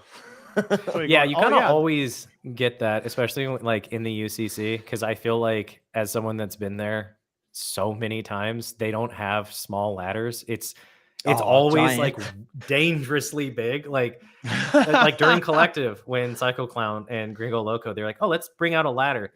It's like 30 feet tall. Yeah, is this to change the bulbs at the very top? Like, do you not have a normal ladder? They only have ladders that need to be held by 16 crew members to actually get a good spot off of. Yeah. Yeah, I like that the UCC ladders are like whatever you think the ladder will be, just add 10 feet. Yeah. Right. Yeah. But they're always like, they always use them in ways that I feel like actually elevate the match. And I think that that's more or less important because like there's always going to be matches where stuff is just used just for value and it doesn't really add anything. But I felt like, especially in that Blake Christian match, the ladder added that extra level of like danger without necessarily, making it a death match or something. And I feel like that's kind of another view that I have in regards to hardcore when weapons get brought out is I've seen some hardcore matches in the UCC that have been better than some death matches. It's because it's how it's implemented. And I felt like in the case of Blake and Dark Sheik, it elevated both of their games and allowed them to show another side that we don't always get to see. Restrictions breed creativity, so you get more creative with less. Yeah. Don't get me wrong, I love me some light tubes and stuff, but like, I've definitely heard people when they're like, "Man, there's not light tubes on the card, I'm not going." I'm like, "Oh, all right then, I guess." Yeah. Weird take. 24 minutes of hard work they put into this main event too. Yep. Credit for that 100%. They didn't do any, there was no breathing spots where they lay on the ground for 45 seconds. They were moving the whole time. So fuck yeah, I'll give it to them. More than I expected, because I was expecting Thrusty chic, not as serious. Not hood slam chic. Not hood. Yes, there you go. Good point. Yeah. And after that match, I know it wasn't on Fight TV, but Dick Gage came out for the save and kind of challenged, or kind of said he wants coming after the belt, but that's the person with Joey Janela chasing after Blake Christian's belt, and we'll see where that goes from. As we were talking about, John, it was kind of half the roster's chasing after the belt at this point. right. Well, it's kind of interesting they didn't show it on the end of Fight TV, like both Gage promos at both nights they didn't show, and we were kind of wondering what was going on there, and like why not, especially like when he's making a statement like that, not just like, hey, LA crowd, like he did kind of challenge, like it seemed like time restriction with a fight or something, or Triller. Yeah, that could always be too. Yeah. Gage coming out in Phoenix was sick, though. Yes, Gage was. Well, let's head right into the Phoenix show. So that was Coldest Winter 2, and we were hopping into GCW's Feel No Ways, coming from the Nile Theater in Mesa, Arizona. And yeah, that's where right here, Gabe is on for first-hand experience. Frank made the trip from AC down to Arizona, and we made the trip down to Arizona as well. I suffered in a tiny ass main cabin seat both ways to go see that show. Was it worth it? Was it worth it? My knees still hurt from jamming into the back of that seat. Okay. I don't know what's worse. So I drove 10 hours that day. I drove from LA to back home to drop the family off, and then made it to Phoenix afterwards. And it was super special. I was delayed into Newark, so it was just as bad. So. Oh, okay. It was super special for AZ, as well as like the three of us, because reasons. But yeah. Okay. I wanted to say this because it's your home territory, Gabe, respectfully, because this is my first time ever being there. This is my first. Okay, so I want to tell you what I thought. The crowd was fantastic. I will mention the crowd 100% first. The crowd from the get-go felt like people who appreciated what they had and were giving it their all in that place.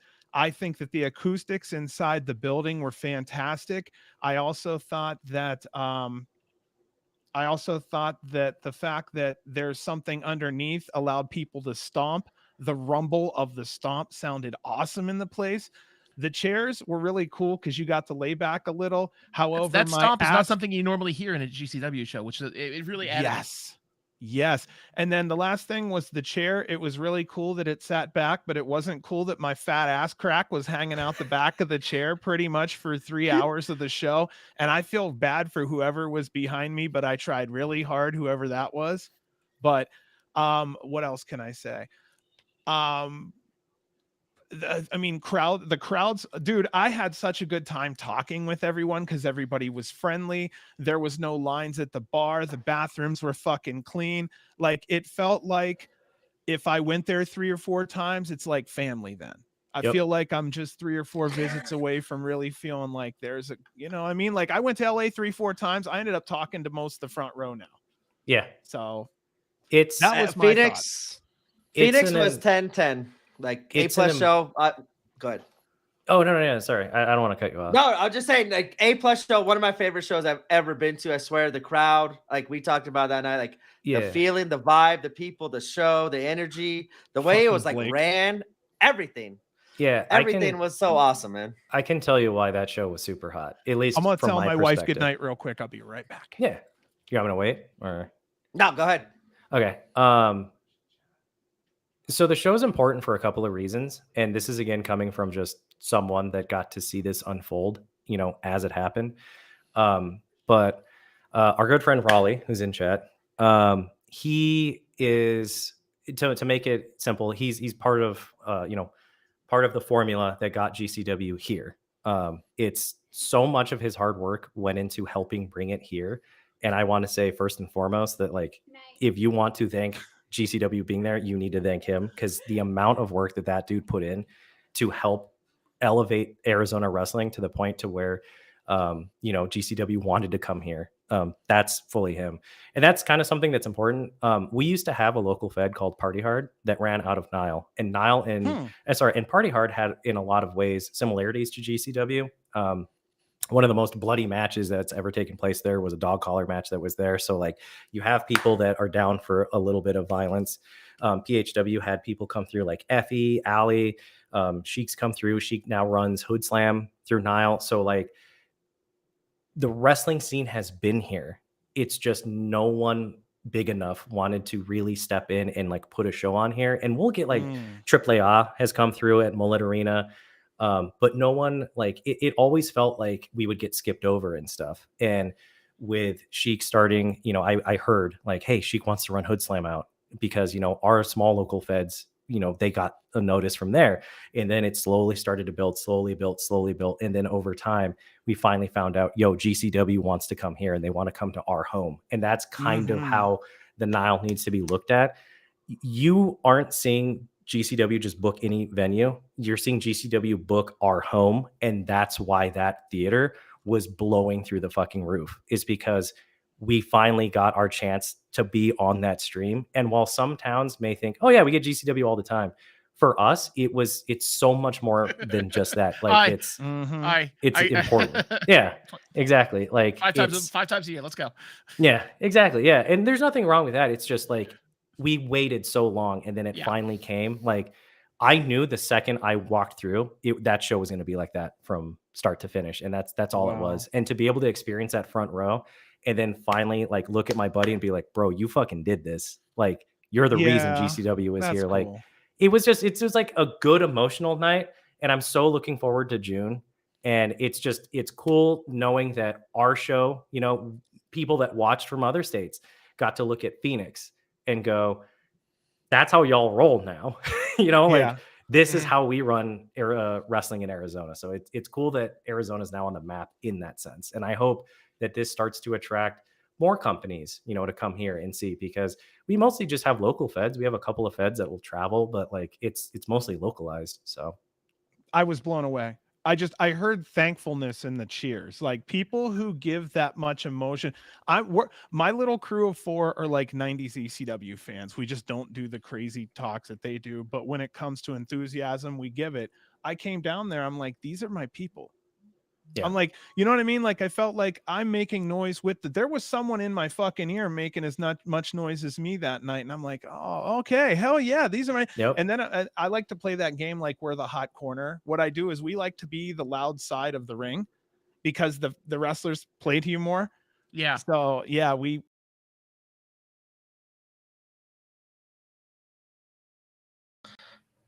there you are. There we are. We're back. There we are. Whoa, lost internet. I apologize. I was like, oh my God, what just happened? You pissed off Blake Christian. Sorry, Blake. Give me my IP back, man. When he was heading to the parking lot after the show really quick, and I told him, he turned around because I was like, dude, I love you and I hate you at the same time. But I mostly love you. Such a good heel. I'll say it publicly. I've said it, I think, before too. Very nice guy, humble, smart, and I don't have a feeling whatsoever that he really wants to put himself in the way of anything. I feel like he's one of those, I want to get what's mine that I worked for, and I'm perfectly fine with just that. And I've nothing but nice things to say. Yeah. I completely agree. Who'd we got here? Phoenix showed up this week. TK came out before Dynamite 2 and said, y'all got this lineup. You're such a, I think maybe it's just like LA, Las Vegas, and Phoenix have just been hot wrestling crowds overall. It's like, as someone that's been here, because I've lived here my whole life,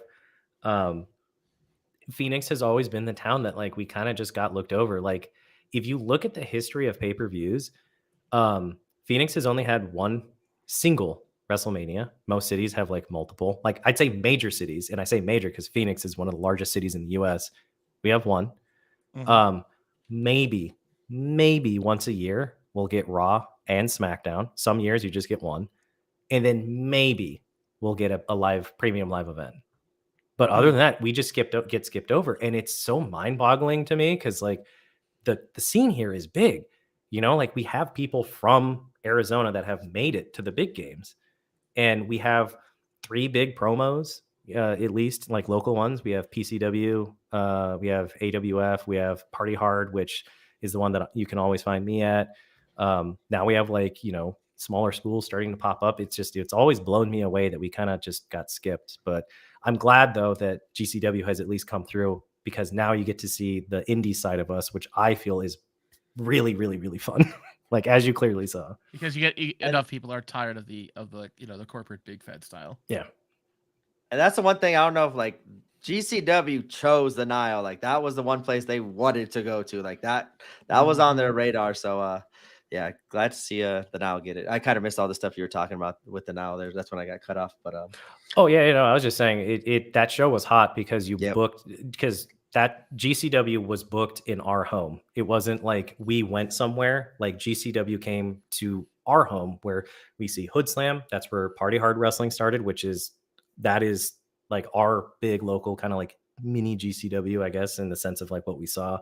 And just like most indie wrestling shows will go through the Nile. So it's exciting to finally see a show as big as Feel No Ways, you know, literally pack the Nile. Like, And that show was getting to the bathroom, like you had to do that between matches, because by the time you got back, the next match was starting. It was all gas, no breaks. It was a tight show. So were the fans. The fans were all fucking gas all fucking night. LA at least gasses out around match 5, match 6. Didn't happen in Phoenix. You know what I'm talking about, B? That was my worry with this LA show when they announced like that being the match. I think that kind of took a lot of the air out until the Blake Christian Dark Sheik match. But there was like double points a little bit where you could hear the crowd like, or you couldn't really hear the crowd being as energized as Arizona. Like Phoenix was just nonstop from match 1. So the first bump, that bump even was loud with Starboy Charlie in the corner and Masha. Like they like just the loudness of the bumps in the crowd was hot. It was definitely fire in Phoenix. Yeah, that line was so long. The get into the building. I got lucky. Yeah. Oh, the building. Hey, I got lucky. How many of you are Patreon people? Any of you? Okay. Be a patron. Yeah, I was gonna say. I asked. I think it was Scott. I was like, Scott, what are you doing for Patreon people? And he put me in a separate room and took me out of line. I'm like, oh hell yeah. And I lucked out. So I was gonna say, if any of you are Patreon, tell Scott. Or unless fucking Eric's down there, and if they're watching the door, and just let them know if you're Patreon, and they'll put you into a separate area to where you don't even have to wait outside. Yeah. So, it was just like, you know, it was a long line. Yeah, because I got there right 5 minutes before the bell rang. Because I've actually been to an event where they didn't have the Patreon line. So I don't know if it's just like either missed it, but I've been to an event, and then when I got in line, I actually asked, I was like, is there a Patreon line? Because I have the Game Changer one, and they were way too busy getting people in. So I was just like, I'll just hop in line. Like it's fine. Like, to be fair, I've waited this line before. So. The food we got that made us late for that line was absolutely worth standing through in this first 2 minutes. We do have good food here too. And there's a lot of good places to eat around the Nile. Just saying, if anybody feels like coming out to June. No, I'm coming out in June for sure. I'm actually 100% interested in saying hi to more people and seeing if there's some good shit to eat down there. Like 100%. Oh, I'll show you the way. No, by far. Okay, good. Frank's proof. Frank, how many good places did I take you to? Oh my God. The burger place, I forget the name of the burger place, but that was delicious. You know, and that the Gus's Chicken, which was like 2 or 3 blocks down from the Nile, which was great. I don't think I had one bad meal the entire week I was there. Yeah. Dude, I keep looking at your Lego set back there. I think I've got 1 or 2 of your sets. The town. Yeah, I've got the city block sets back here. Fuck yeah. I've got the one that's like a cafe or something. I don't know if that's I've got the Parisian cafe back there. Yeah. That's it. That's my one. I'm actually getting some okay, sorry guys. I got some LED. This is the reason I have the nerd shelf behind me. It's like it's not just wrestling, it's everything. Fuck yeah. I love it. All right, first matchup at the Nile. Sorry, dead air. No, you're good. No, you guys are good. First matchup was Masha versus Starboy. Like I said, like the crowd was hot. Match 1. The first bump will set the tone. I think like that. Packet like the little he held Masha held Starboy and like dropped him in the corner. Just that bump I know was set airwaves going my way, and Starboy got a loud pop too. Like I didn't know he would be that big out in Phoenix. I know mostly LA, but I don't know how often he works out in the Phoenix area. But he got a nice loud pop, and it was a awesome opener, that's for sure. I'd say it's also like hard to dislike him. Just like he's Yeah. just so athletic. Like even if someone has never watched any wrestling and they see Starboy, that dude's pure athleticism is phenomenal. So And he's wrestling in short denim overalls. yeah. Hey, I'll tell you what, if you ever really look at those, has anybody else had a little bit of training at all in wrestling? Dude, if you popped your fucking hand when you're doing a chop on one of those overall, like the bib buckle things, yeah. you fuck Oh. your finger up. Well, Oh, we that seen it hurt in multiple, hell. like the LA, what was it, Horiguchi, when he's like, fuck this, take this shit off and just Exactly. pop. Like that was like one of the loudest chops I've ever heard of. Oh Yeah, man. because imagine like slapping someone on that thing. Because I don't know if any of you ever wore bibs or some shit when you were a kid, but those things are fucking hard and they're metal and they're like Yeah. this fucking thick. And if someone pops their hand on one, you're gonna get an Oh, indent in your God. chest. Oh yeah. Yeah. Yeah. I the one thing I'd say about that match is like I have a pretty low tolerance, and I say it just comes from just watching indie wrestling for like I'd say high tolerance, I should say. High tolerance for false finishes. Like I know the indies, we do that a lot. There is a point where it's excessive. This match had a ton of them, and every single one of them, I was losing my mind over it. Yeah, Like it was every single perfect. close to was absolutely worth Perfect. it of that match. Yeah. perfect. I had no idea who was going to win too. Yeah, like Yeah. it had me on, like I was standing, but if I was sitting, I was on the edge of my seat because like everyone Literally. behind me was like, it's still Yeah. going. Like it's only like 12 minutes, but it was still just like, even though it was a shorter match, it felt like a good long match and like it got the whole fan. Mm-hmm. Until the middle of the card, we were all calling that match of the night. Yeah, Ooh. I would agree with that. Also, I But don't yeah, know if Brant but got we muted. we will cross that bridge when we get there. That Microman match was hot as fuck though. Yeah. Dude. Oh my god, the Microman match. Dude, my son is 6'6". I can't hear you, B. Check your thing there for a second. The Microman thing, my son is 6'6", and I actually just wanted to see his reaction to a person who's like 2'7", because it's just, I don't know, man. I've never seen him live, and that was incredible. Right. And I'd like to know how much homework a wrestler has to do to know how to do with him what others do, like sunset flips and shit. I mean, come on, like that takes. I felt some the same fucking way. effort. Bismo was a perfect Yes. opponent for Damn him. right he Like, was. played off into it. Yeah. They had to have worked together. Yeah, the thing that I really like about that match is more so that like a lot of people forget that like the minis division exists in Triple H, or not Triple H, in AAA. Triple H Brother. in AAA. They had like a whole division and title and stuff, and like that is some great wrestling. And the thing that sucks is that more often than not, unfortunately, minis are booked, I would say, for more comedic value, which isn't really fair or cool. Mhm. So to see Microman making his rounds on the indies now, and we're seeing some of that mini style wrestling from AAA, like it's awesome. And I felt like, while we're on the subject of it, like that it was perfectly well executed. It made both of the stars look great. Mhm. It wasn't one-sided or anything like that. Like the crowd popped for everything. Great match. Yeah, Nello said match of the night for me. I'm thinking they're probably talking about that Masha match. Yeah. Oh my Seeing gosh. a stunner from Microman. Yeah. Yes. I popped for that. Oh my goodness. This next match, Bay and Doris together is a nice little team. The Ooh. 012 Yes, that- suite. Yep, as we were talking about. Chris Bay teamed up a man like Doris going against Fuego del Sol and Sam Stackhouse. 0-1-2 sweet. That was nice. Like, I hope it sticks. Like, it was so loud. Like, and they kept on chanting it like almost the entire match. Usually it gets like tired. Yep. Uh-huh. I wasn't tired of it. I liked it. It fit in perfectly. I want more, and by more I mean give me more from both of those teams. Uh-huh. I Oh yeah.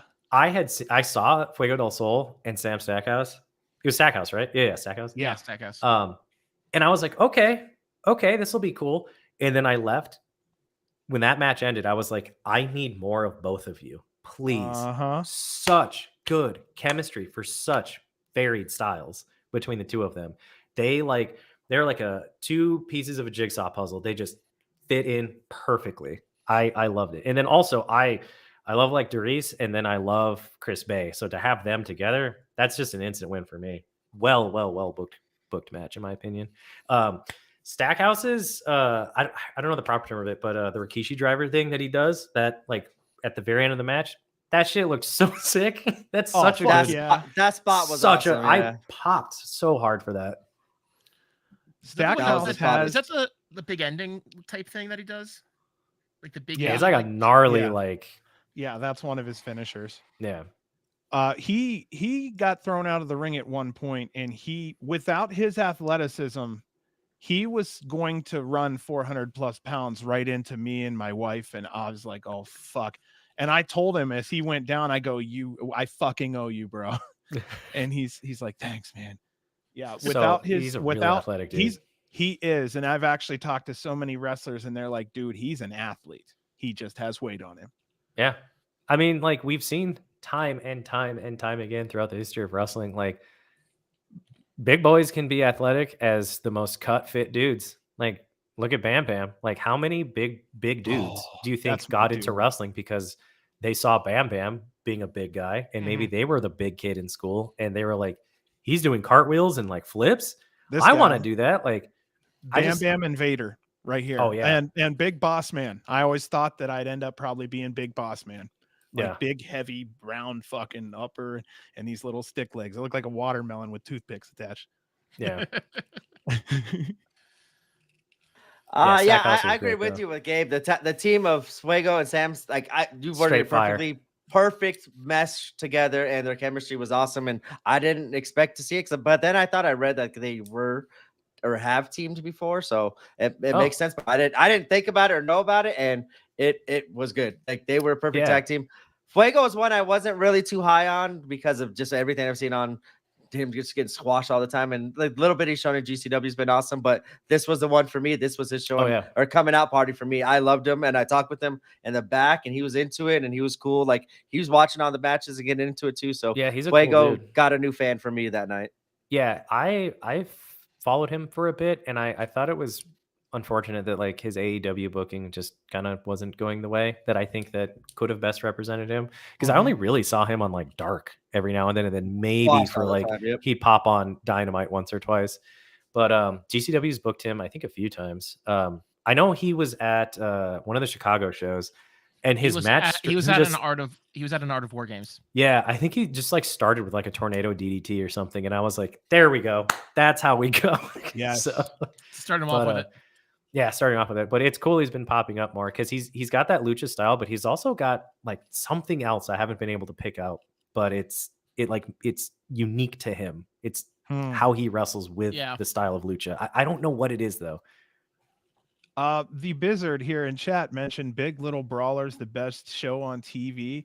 I'm gonna tell you, did anybody see that Big Little Brawlers actually got a higher rating than Collision last week? Ooh.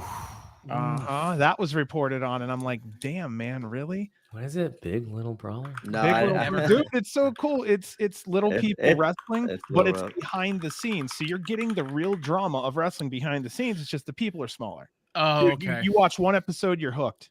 Oh, that's cool. Yeah, I heard about it. It's pretty good. Yep. Yo, shout out Psycho. Yeah, see in chat. Yeah, these wrestlers are cool as shit, dude. And they each have their own thing. Yeah, like this sounds cool. That's kind of what I was saying earlier. Like I'm glad that like people are starting to see that like height also doesn't mean, you have to be booked like, something offensive or whatever. Yeah. A stereotype, I guess. They come out to Vegas, but they always go to a strip club, and I'm not going to take my wife and kids to a strip club. Otherwise, I'd love to support them. I 100% would love to support them because they're working their ass off. It might have been this Fed. I don't know if it was this this midget wrestling federation, whatever word we're using now. Sorry. They booked the show 3 blocks away from Homecoming Night 1 in 2021. That's awesome. And people were saying, like, do we skip night 1 to go watch midget wrestling? And they're like, no, you don't. But the fact that people even thought of it, even spoke it into existence, was like, I just want to see how many people were like, hey, there's other wrestling in town right now. Oh yeah. There's a fed around here. I think it's out of Texas called Extreme Dwarfinator, and like I think What? they're gonna eventually head here. But it's the same thing. It's like it's just little people wrestling. Like it's The nothing. Blizzard with Line of the Night. Yeah. Yep. I didn't mention it because of B up there. I figured maybe he'd get a little. That's why I'm about to ignore it, and we're gonna go right on to the next match, man. I ain't gonna not Okay. talk about that one. We So can't talk about Gresham. I'm like not that. gonna lie though. If you get a good group of people together and you go to one of those little people shows, and you just treat it like fucking any other show and go at it, you know how fucking pumped they would be to perform. Oh yeah. Oh my god. Just anybody in general. If anyone Yeah. comes out to your Anybody match, like it's performing, awesome. Yeah.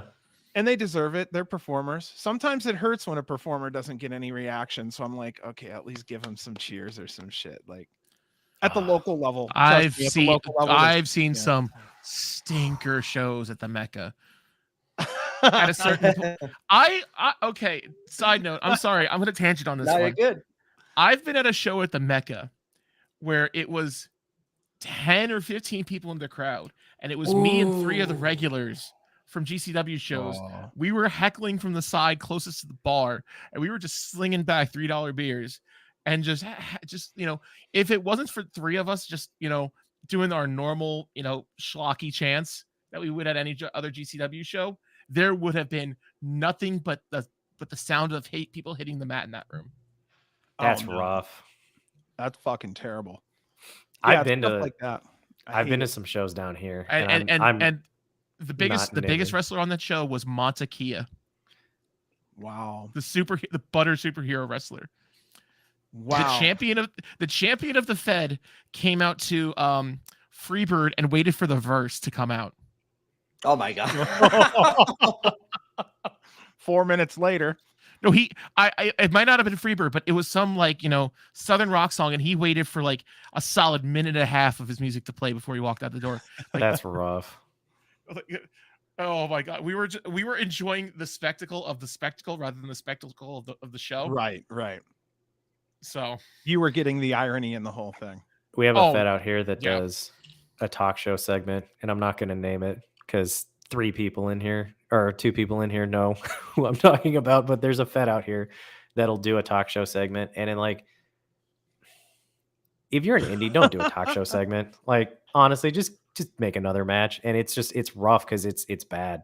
And it's like you said, it's silent. No, none of the jokes ever miss or ever hit. They always miss. The crowd doesn't want it. Like, it's bad. And they still do it every single time. And let me guess, the guy who does it is some it hurts. You're just like, you don't even want to get up and leave because you're like, then everyone's gonna look at me. Like, you just have to sit there. It's like one of those things where it's like the Miz type wrestler of the roster is doing the talk show, right? Except it's like the person that grew up watching the Miz and they want to be the Miz, but they're not the Miz. Yeah.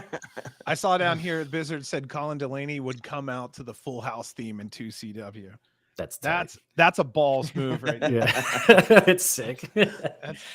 Oh my gosh. And I actually think that it's cool that Manser changed his music because because I don't feel pumped doing a sing along. I'm happy that Pantera came out. You need a little attitude if you're Are we on to the next? Do we talk about the finish of this match? We've been so all over the place. I don't even know. It's all right. Chris Bay, Man Like the Reese beat Fuego de Sal and Sam Stackhouse, which led into our next segment because I can't even call it a match.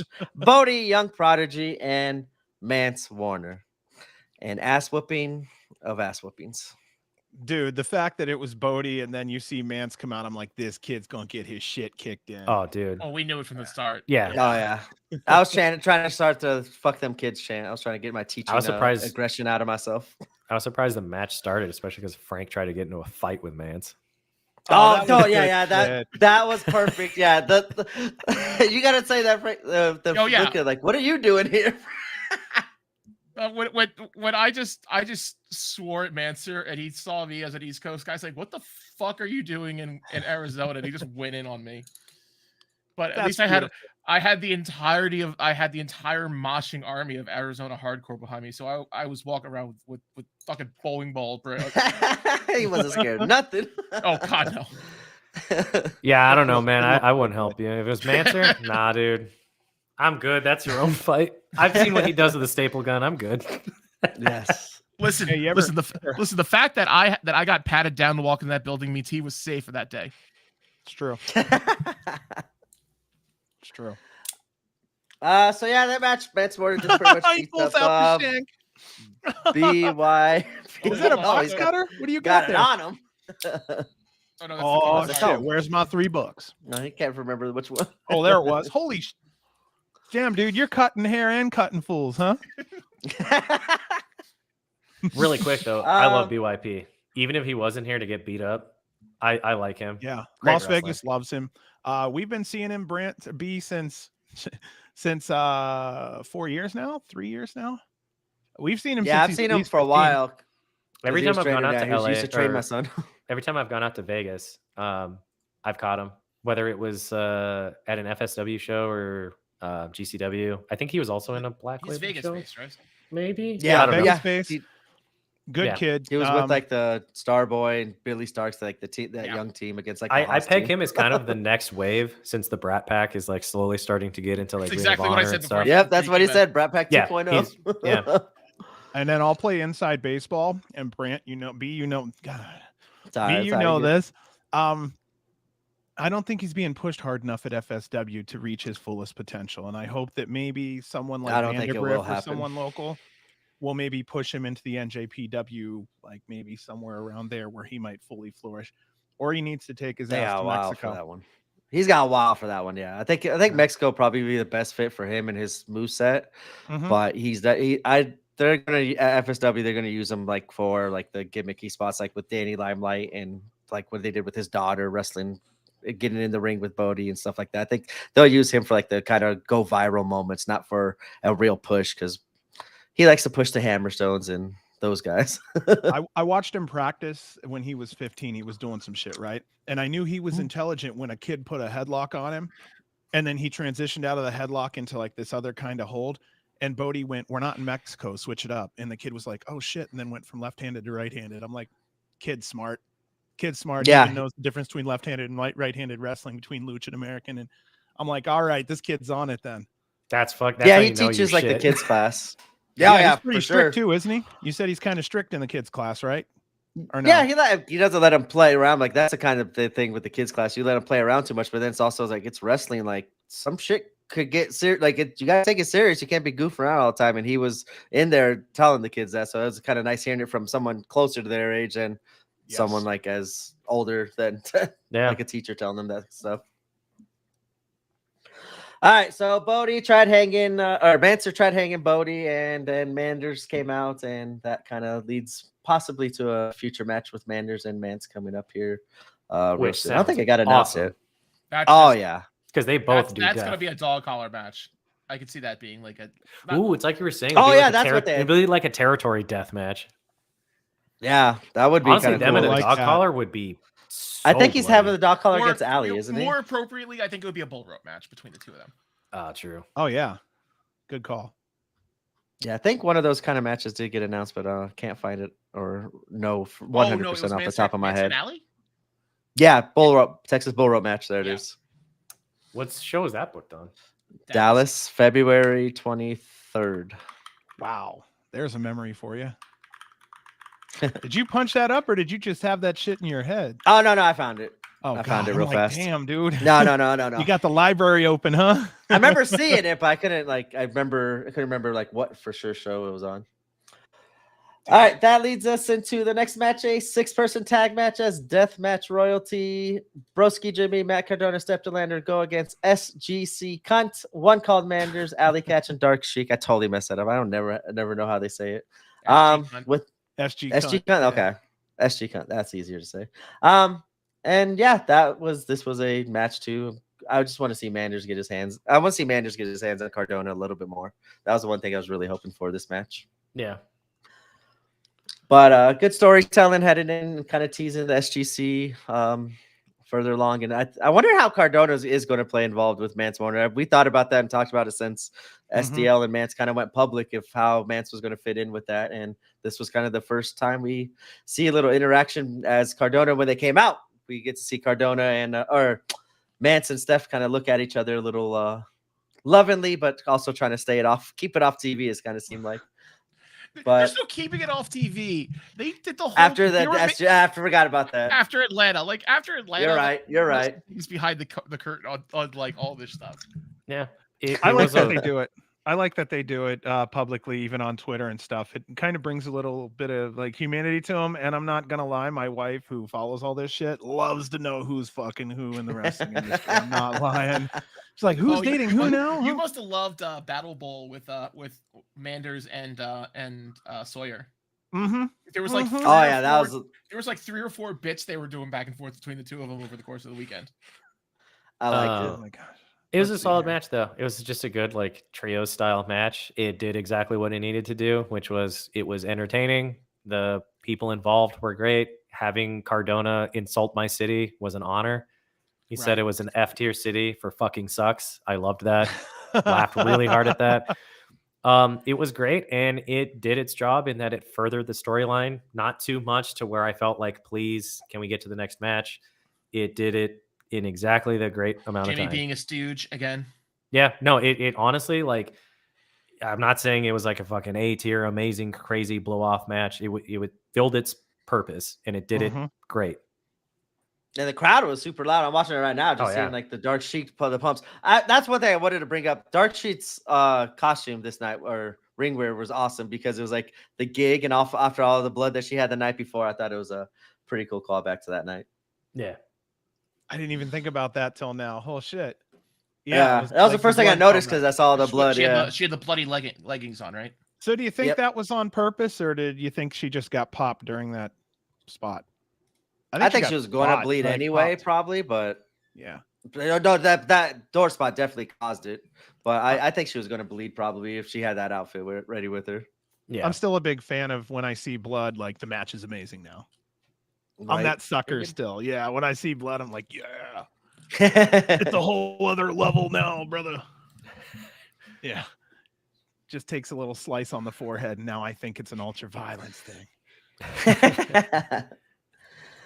All right, Deathmatch Royalty do get the victory over SG Cunt, and the next match, as we were kind of talking about earlier. Oh, one more thing. Yep. I said this to Gabe during the show. I finally figured out what Steph DeLander's costume reminds me of. She reminds me if she was a 90s race girl for Real Big Fish. Because the checkers? Because the checkers. Yep. It's the checkers, it's the colors, it's just like the high cut legs. It's just like she's like a race queen, like for like Fast and the Furious. If it was sponsored by Real Big Fish. I like that she goes with the throwback like singlet. Like it's very like 80s in a sense, but it's like it's done in a way to where it just looks badass. Like she pulls it off. Well, yeah, that's following through with that Cardona, like, you know, big rubber guys kind of style that he's been going on. I don't know how I feel about Jimmy with his one leg, dude. That shit is shorts. so I don't know how funny. I'm feeling about that though. It's so funny. The first time I saw that, I was like, to save him. "Yo, that actually is just a one-legged pair of pants." Well, it's like the Cardona's really good at thinking of shit that is so just awful. Like why? Like when he had the belt that had Velcro, like I never would have thought that would just had the world championship and piss me off. Every terrible thing with a WWE championship belt. Yeah, Cardona's really good at coming up with things that like are gonna piss you off for no reason, like a Velcro belt or like pants where only one leg comes out. Like it's great. So you want to hear a little funny thing about Microman? I don't know if we got to this part or not. His dad is Kay Manito. I don't know if you guys know, but he's also a famous little wrestler. And nice. Microman is 3'3", 62 pounds. His dad is 2'7", 99 pounds. So his dad is actually smaller than him by an additional, 6, 7, 8 pounds. Wow. Talk about impressive. Just that visual with Pero standing over him was just that was priceless. Nothing beats that. He did so well, though. Both did so well in that spot.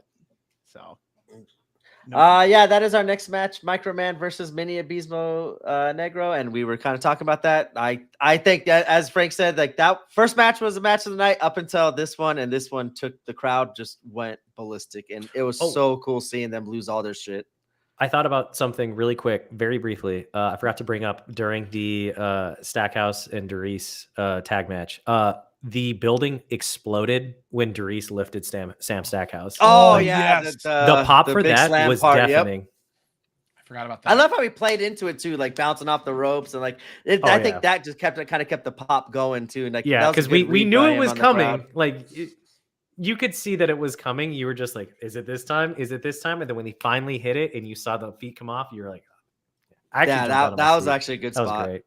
But yeah, just wanted to bring that up because we mentioned the crowd popping and stuff for Microman. Also, it looks like yes, your chair. Yes, that is an event chair. It's a raw one. I have a buddy that collects chairs. Cool.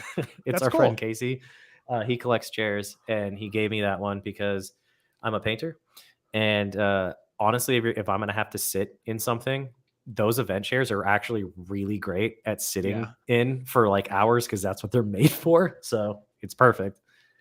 Bizzard asked if we can see it. You want to show it real quick?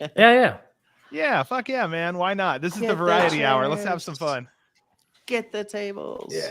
I didn't go to this event, but our homie did. But it's from 2019. Oh, it's awesome. So like Adam Cole is on it. Wow. Mosh, yeah. Wow. But again, I didn't go to it. He just collects chairs. And like the padding is like huge. So when I sit and I paint for hours, like I honestly, my back doesn't hurt or anything. It's kind of funny they're comfortable. Yeah. I got like one from No Way Out years ago. I have a couple others. I have like a Superstars one. I think I have a SmackDown one. He moved in. Yeah, they were distributed among the Deathmatch Cowboys. So that's awesome. I'm lucky to have one. Any other thoughts on Microman and Abismo? Please come back. Please come back. Please. I'm trying to keep it short. Yeah. Okay. Yeah. All right. There we go. Yeah, we got her. Okay. Sorry, had to get that dad joke in. I said I'm trying to keep it short. Oh, sorry, I missed it. There's a dick joke too, I guess. That's why I couldn't see it. Anyway, Cole Radrick goes against Kerry Morton once again, as we were talking about. Nice territory match, and I enjoyed it. Kerry matches. Yep. Kerry's been killing it there, and if he's going to keep doing that, I wouldn't mind seeing him providing this different style and this different kind of action to a GCW show. That promo he cut was straight out of 1981. Oh yeah, for sure. Yeah, straight out of 1981. I love Kerry Morton, and I'm going to keep it brief. You know when you're watching Cardona do something, and you know that he's hooked in the crowd because they're fucking pissed at him, and he's just, you can tell that he's taking it and it's just fueling him. Kerry Morton does the same thing because that dude had everything thrown at him. There was a Nepo baby chant. He has a butterfly on his pants, and people were chanting butterfly, butterfly, and it just fed him the whole time. So it's like, if we can have Kerry Morton as a heel all the time, it'd be great because he's such a great asshole. Please propagate Nepo baby as a chant because that is such a smart chant that does not get enough love. I was really happy I had a chance to talk to him on this show because I always wanted to, so I could tell him I watched his dad since like 1986. Yeah. And I finally had a chance to be like, dude, I've watched your dad since 86. I'm really happy you're following the same thing. You're doing a great job. You're going to just keep going and you're just going to keep getting better, and Southern, God bless you both. And he's like, God bless you too, and that's Southern. So yeah. He's so good at that classic heel and like that classic territory heel. And I think that that's what I love most about him because, again, people were saying like fucked up shit towards him during his match. And he took it all and just threw it back at them. Like when people were chanting the butterfly chant, he just like smacked his leg and just kept going. Like it just completely, you don't even get affected by it. It just feeds his heel, and I love that. And you can only get that from those like Southern trained heels. So And he's He- getting more he comfortable, I oozes. think, too, in his heel character. He oozes his dad's training. You know, Yeah. Yep. the Morton Gibson Eaton training. Yep. He has it through and through. There's like a it's slight beautiful. layer of modernism too. Like he's taken like that Mhm, old school mhm. style, and then he has like added just a bit of like modern flavor so that the crowd can like it. And then he Yes. mixes it in. But it's like a big chunk of that recipe is like that old style training. He can Great pairing take shit. for Radrick, by the way.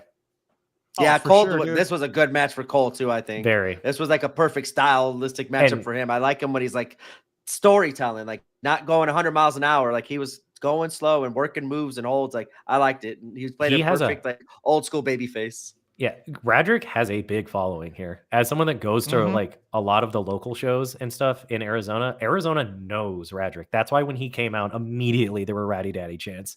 And I looked at him and he like when he was up on the turnbuckle, you could tell he was maybe slightly surprised that like even way out in fucking Arizona, people like immediately hit him with that. Yeah. But yeah, no, he's got a big loving down here. So Yeah, Kerry can take some shit. Also, he was a male cheerleader, so I'm sure he's been given some shit before by a lot of people. oh yeah. Oh, yeah, I bet. definitely. Especially down south. Yeah.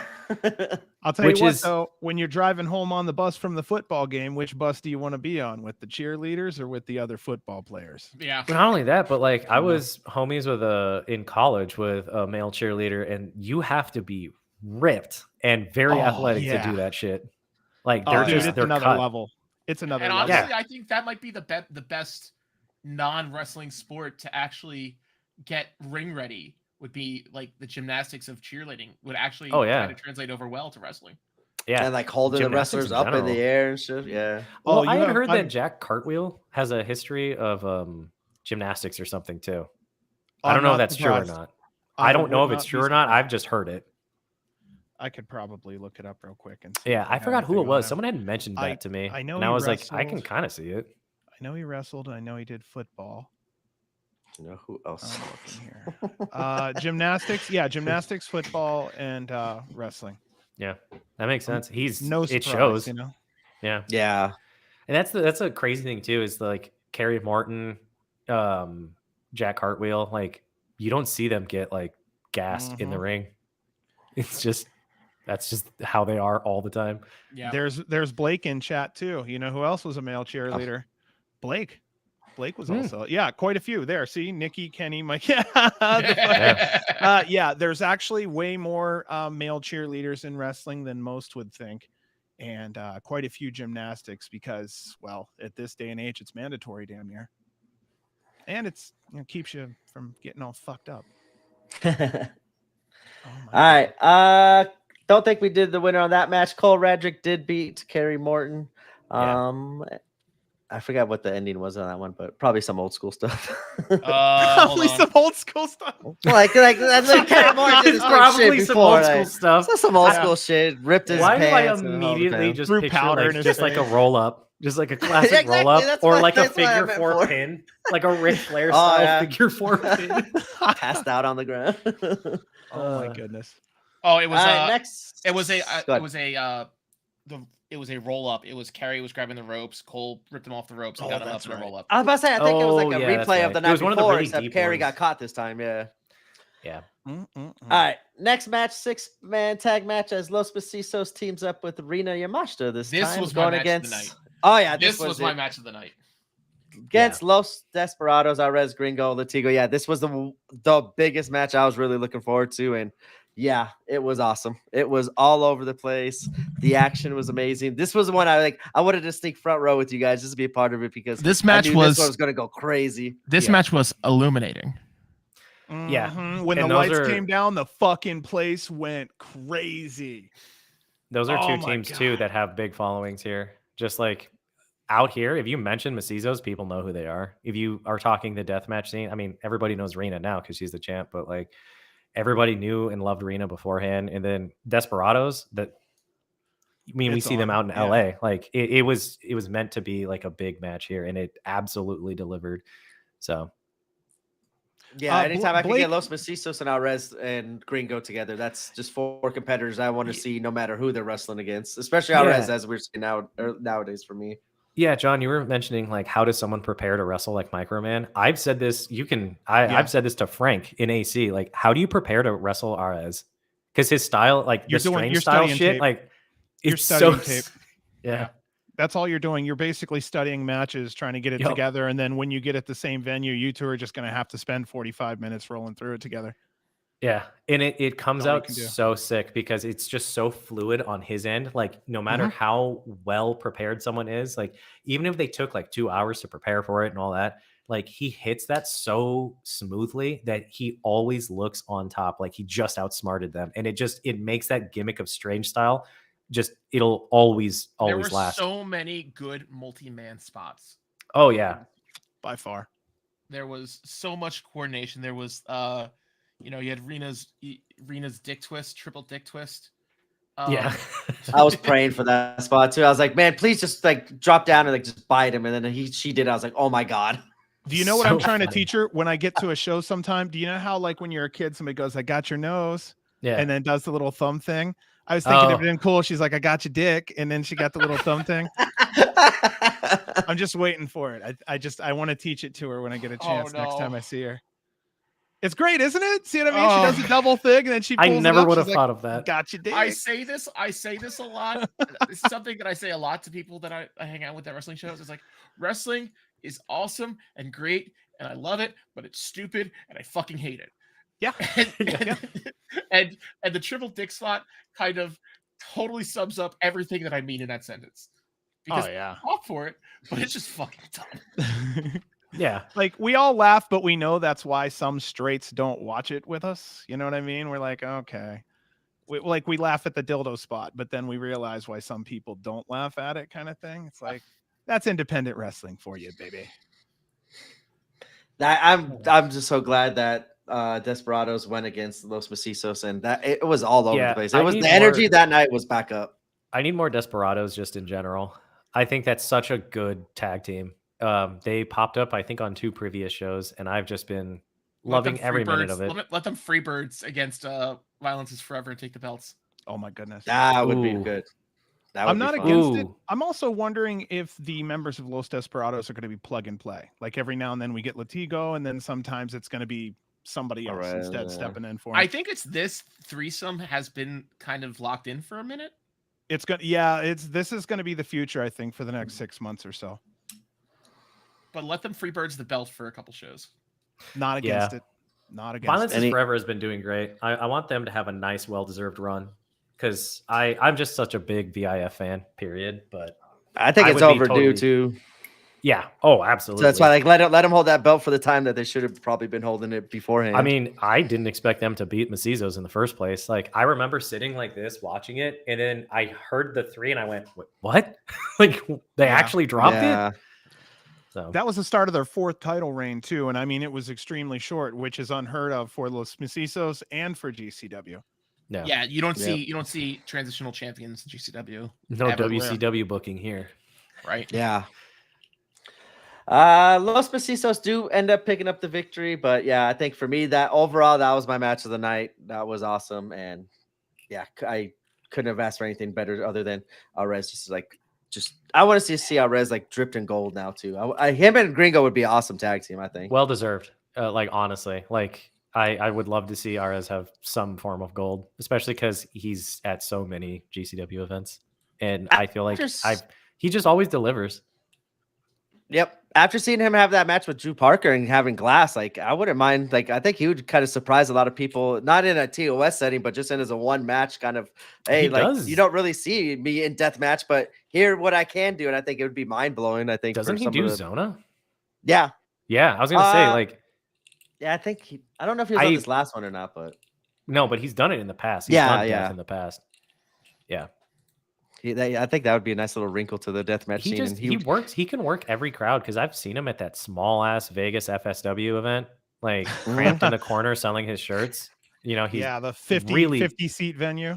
Yeah, really chill dude. And then I've seen him in LA or AC.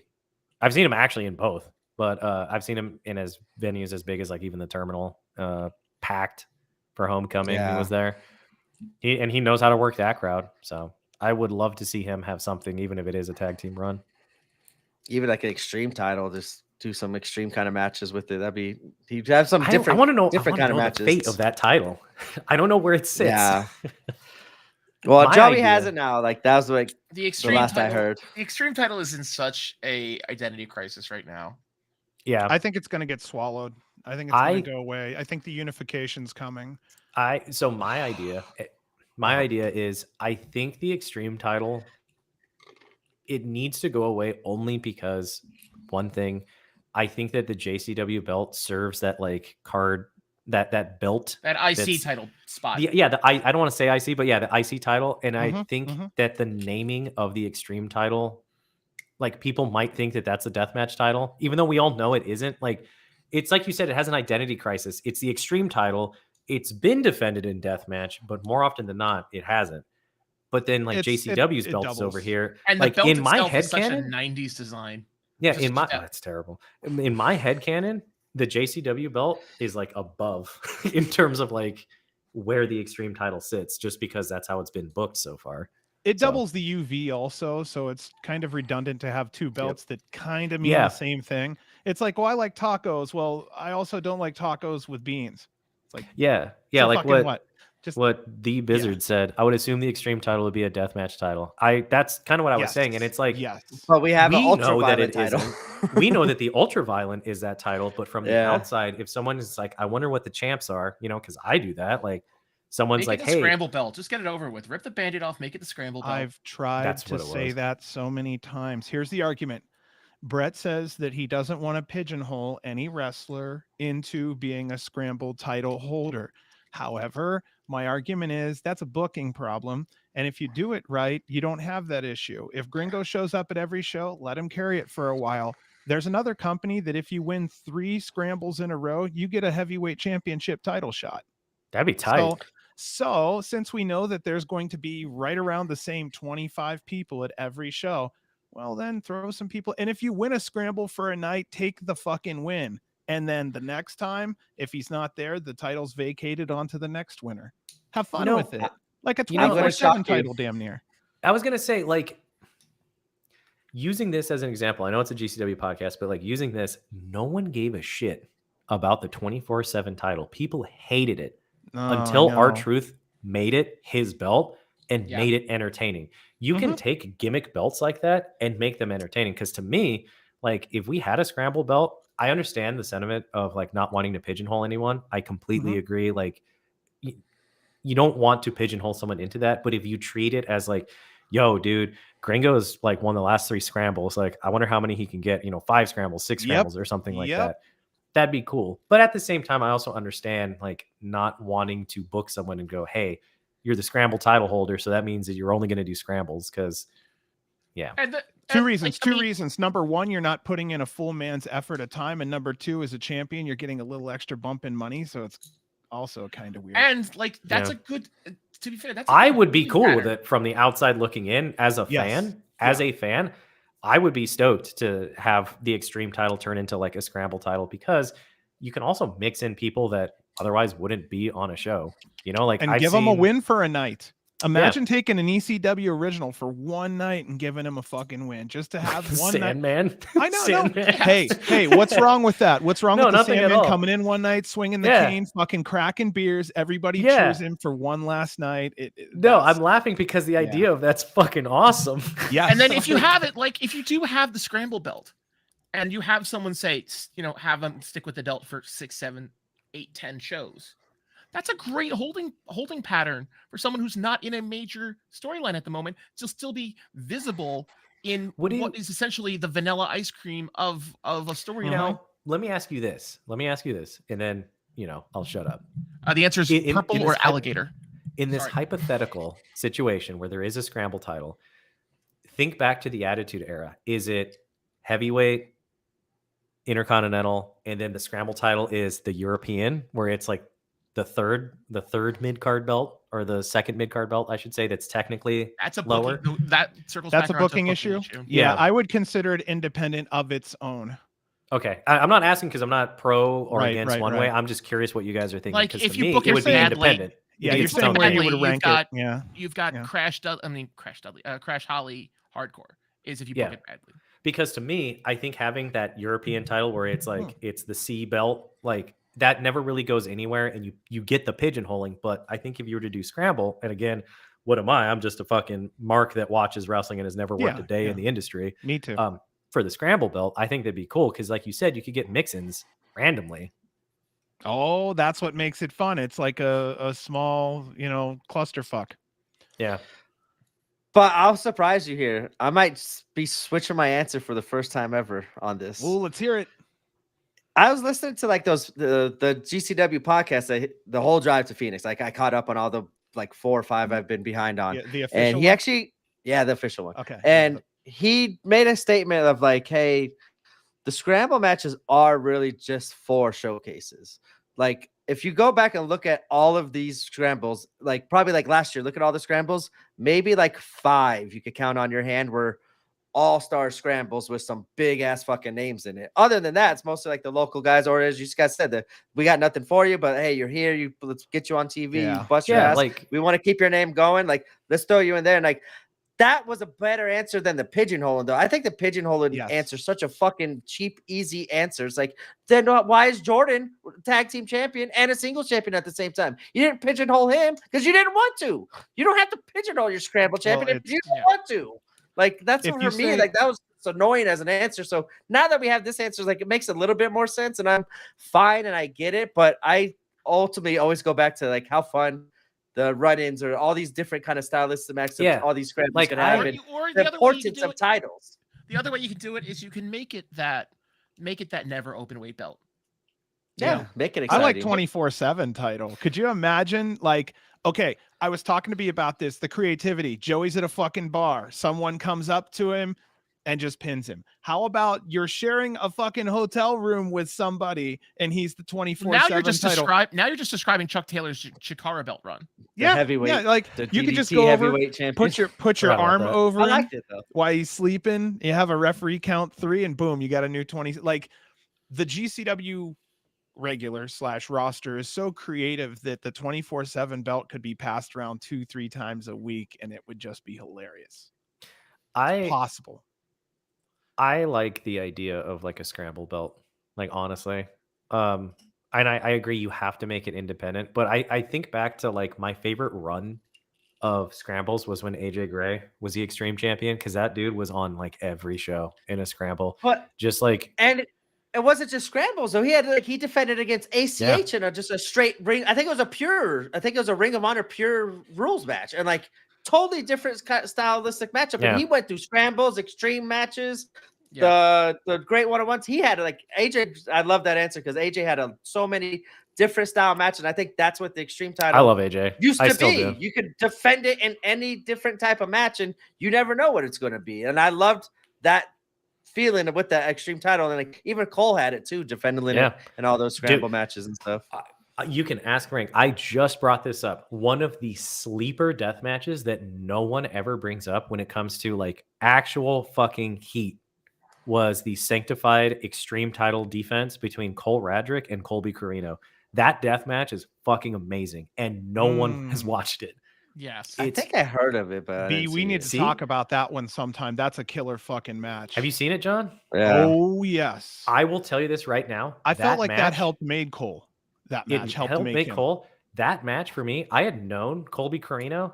That match made me a Colby Corino, like, and I'm gonna say it, like, super fan. I fucking love him. No. One of the coolest spots in that. I gotta cut in after you guys are done on this one. Yeah, he comes up, he sets up a tube, he does like, I don't even know like what it was, like a 360, maybe it was like a fucking 450 or something standing, misses, hits it again, and then breaks the tube, and then just keeps going. Like that whole time, Colby isn't even like slightly hindered by glass or anything, and it's so much of that quick, fast, high-paced hybrid style he has that at some points you feel like Cole is like trying to keep up with him just because of how much energy Colby has during that whole time.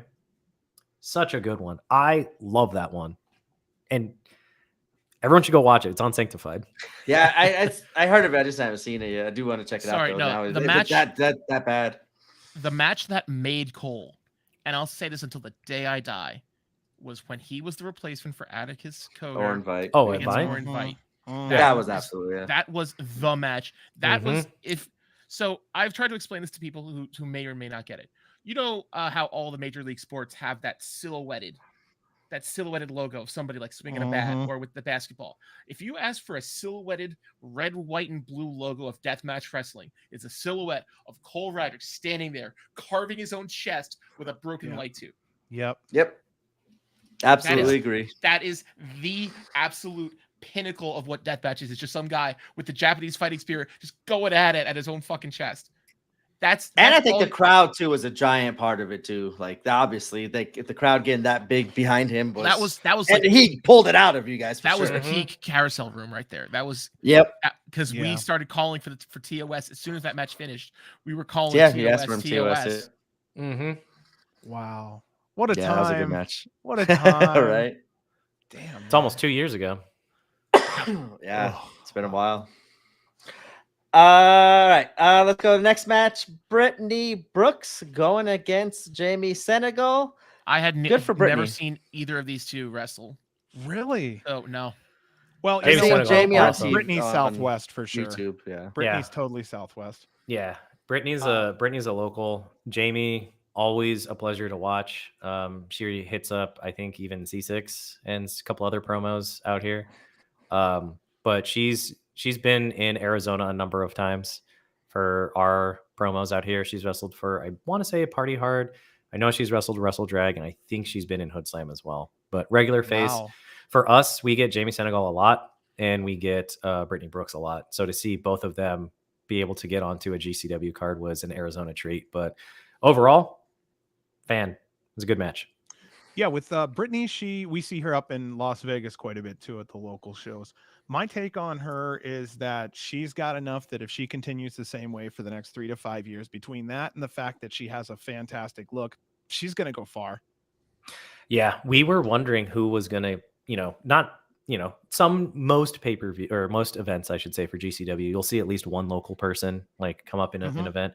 We were wondering who it was going to be. And I really, really, really want to see, we have a local girl down here called Bryn Thorne, and she sometimes makes it up to I'm Grap a big House. fan of Bryn. Yep. Same. I would love to see something like Masha versus Bryn, or Bryn versus any other wrestler on the GCW roster, because her attitude, it would work so well with the GCW crowd. But we got Brittany Brooks, still a huge W. I love both of them equally. Yeah, it was great. Yeah, Nice and little showcase for everybody that's not on She the got West a nice Coast. pop too from the AZ crowd too. They just said being local, and Yeah. I know she was having like some rough times too. I think just posted on Twitter about she was going through some stuff, so it was kind of nice at this time to kind of give her the big match like this. I think this was probably one of the bigger promotions she's wrestled for. Yeah. And it was kind of nice seeing her get that match at that time too. And she delivered, and Jamie delivered as well. I like this match. It was fun. Yep. Just great all around solid match. Like nothing against them, but like there's not much to be said other than it was just a banger match. Yeah. Showcase of local female talent. Yep. Big thumbs up. Yes. All right, Blake, here we go. We're back to talking to you if you're still in here.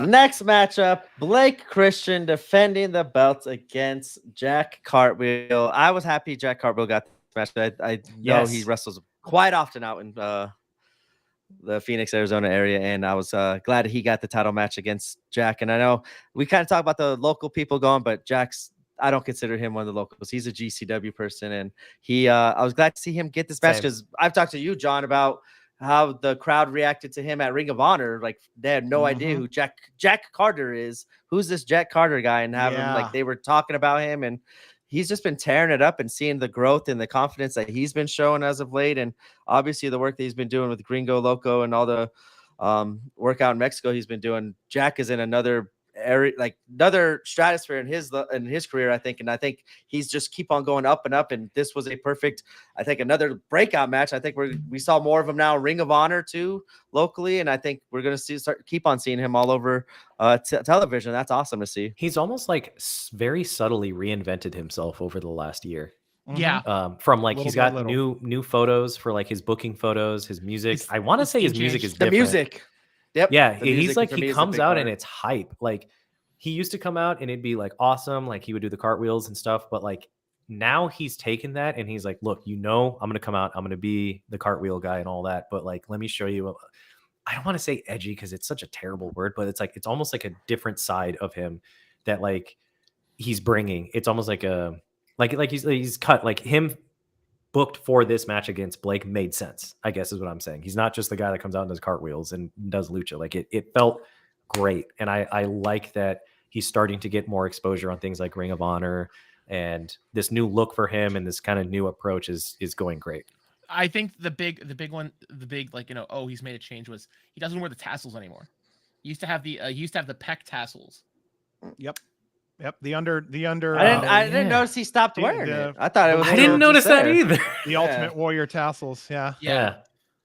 That's Really? a good one. AEW / ROH is what changed him, because that's when the hair went blonde, and he started working out more.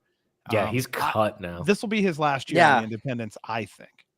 I think when he came back from like the football season, he kind of just decided to go full on to wrestling and not do the half and half anymore. Like he came in so big because of football, but now he's cutting it out and like getting leaner and more like defined in his body. And I think that's helping him with all his like explosiveness too. And like we can see it in his ring work, how like I think he's just showing a different level than what we've seen normally of him the last like year or two. In this match, he stepped it up and delivered a great match against Blake. Oh yeah, and such a good pairing for both of them. You know, they can both do the high flying shit. Jack has obviously a bigger reach into the world of lucha because he does wrestle for AAA. He does wrestle a lot of lucha stuff out here in the Southwest. But also just like Blake can hang with him. Blake can adapt with anybody, and I felt like, yeah. And this was if anything can convince someone to be a Blake fan, you know, like gimmick aside from him being like the heel champ, just like as a wrestler, this pairing worked because you can see how he adapted to Jack's style and not only elevated himself, but elevated Jack. And because of that, they just put on a banger match. And they even got a little bit of hardcore from both of them, which was cool. And it was totally like different too, like with the cartwheel spot. I love that cartwheel spot that they do, and like that's something that Jack's starting to do. But Blake, as you said, was a perfect opponent, just matched up everything that Jack could do. Blake was right there with them. It was awesome. Yep. It's like I said, I love him, but goddamn his heelness, I just fucking hate him at the same time too. That's a good thing though. That means he sold you. That's a beautiful. Oh yeah, he's pissed me off since Cage of Survival. Listen to you. He's let's see here. He's passing 250 days as a champion, I think, tomorrow. Good. Checking now. Yeah, I think it's today's 250 or tomorrow's 250. I can't wait to inevitably discuss who he's going to drop to at some point. Today is 250. Today's 250? Yeah. Damn. Well, listen to this, Blake. We already got you cutting down, huh? Question for you, Blake, if you're still in here. Was it high school or collegiate that you went to for cheerleading? Because I'm just kind of curious now on what school it was. Also curious. The other big thing is Rena is 545 days with the UV belt. Cool. Keep it going. Yeah, it's kind of interesting. I'm Keep it split going. in two ways. We're different here on that one. We think a little opposite. Yeah. For me, I just want to see more title defenses. Bethel University. I'm trying to think of where the frick that was at. Huh. I was at Kent State University, so I'm thinking you're somewhere in the Midwest area. Now I'm starting to look it up. You guys can ignore me for a minute. I'm just kind of looking. I was about to say with that Christian school. With the arena, Gabe, who do you think she would drop it to though? Oh, dude. Or you just don't see it happen anytime soon? I think it would have to be. I think it would have to drop as part of a defend it through Tournament of Survival. There's only one person I'd be okay with it, and I haze me if you want. I think if she dropped it to Jimmy, it'd be fine. And it's because I feel like I'm all for it. I feel like in AC, I feel like I have seen Jimmy go through. It has to be an AC. It has to be AC. It has to I've be, seen Jimmy go through hell, and I want to see him have gold because I think he's earned it. I've seen some amazing deathmatch work. That's the logical conclusion of the Bruce. And they post a lot of stuff together. They're friends. They like travel together. They're buddies and stuff. And I feel like if anyone is going to take it from her, I would like it to be someone that she's like buddies with, you know, IRL outside. And I feel like both of them are talented enough to where they could deliver. But like, I am just such a big fan of Rena and her work. Like, that I wanted to keep going, but I know at some I point it wouldn't has mind to end. it. I just want some different like challengers. I don't know. It just feels like there's not enough challengers to kind of make it feel like she needs to keep Yeah. on going. I kind of She's just gone want through to almost see like some everybody fresh at this up. point. Yeah, We need Yeah. to insource Everybody. some deathmatch talent. We really did. We need to kind of maybe start to pick apart the American talent. We have people like Cruel. We have people like Lindsay Snow that needs to come in and get a nice crack. Well, at we it. all said, you know, like hell will freeze over before Cruel will cross lines, but like Hell's been thawing out. Hell's been thawing out. Hell's been freezing a little bit lately. Hell's gonna get a little Casey's coming in. Colder. That was the against one name I kind of brought up. Against I'd be okay with it. Don't discount Cruel. Don't discount Cruel coming to GCW. I think That'd it's be a possible. good reshot. I think if they We'll come back to this in a Yes. couple months, guys. Okay. Don't discount it. Whenever because you I do talk this, believe- bring me because you Yes. can ask Frank. Him and I have like we've had many smoke-filled sessions talking about fantasy booking GCW for like a year. But I will say this. Casey would be a good one only because Casey has held Deathmatch Gold before, and it wouldn't be weird or like, really? She dropped to that would be an person? interesting- Dude, That they match with love Reno her. was awesome. They Yeah. love That match her at with Reno was GCW. She's got a good look too. brutal. And Yep. then you have her boy in the back too. Like Kirk isn't going to be a fuck around either. You get one, you're Oh, gonna I love get Brandon. two. I Yeah. love Brandon. I would love to see more Brandon in GCW, but he's great talent. They're both Well- very talented, and the Kirks as a tag team, big fan. Well, Same since here. we're on Blake, then who do you think when or who and where do you think Blake is going to possibly lose it? Fuck, I don't know. Oh, Well, geez. Mansour Hold on. Mansour He has has to. Money in the Bank, right? What Yeah. about Janela? Because we do know Janela's on the horizon. If there's anybody that has a viable, who's also a GCW regular, Janela. I honestly honestly like think it's gonna be Mansour. Blake. I No think wonder. it's I love you, brother. never. dude, like I'm not even saying this because like it may or may not be him in the chat, but like honestly, like I It's- like Blake's run because like that heelness, like when that shit happened at Cage's Survival, I was furious. Nuclear. I was literally fucking Nuclear. livid. I was watching at John's house and I was like, oh my Mhm. God, they fucking did it. I cannot Yeah. believe they just Oh did yeah, it. we were was- on shock on the couch, like what the And fuck? like the fucking day beautiful. after, I'm fuming over it because I love Rena and I love Masha. It worked. It fucking worked. Like literally hook deep in my mouth, like It pulling. was so right? perfect. Yeah. And the I was- first fucking photo I took, and I just want to say, I love it because it's peak fucking heel shit to get under my skin. Mhm. The first fucking picture I see with the GCW belt is him doing that, and I'm Yep, just like, oh yep. fuck off, like fuck off, like, Beautiful. it's so Beautiful. good. So like the Hiding thing him is as a that I cameraman am. was so I that am- was so that was yep, sick, I agree yeah. with Frank. That was so smart. And I I'm was told such a by big my fan. friends who work the production side that Yeah. they actually did. He use was the some of one. his shot. He was the one that was filming, like when they played Yeah. the music. He Yeah. was like, "It's him, it's him," and then like, nope, like that. I wish they would have caught that a So- little bit on camera of him being that person.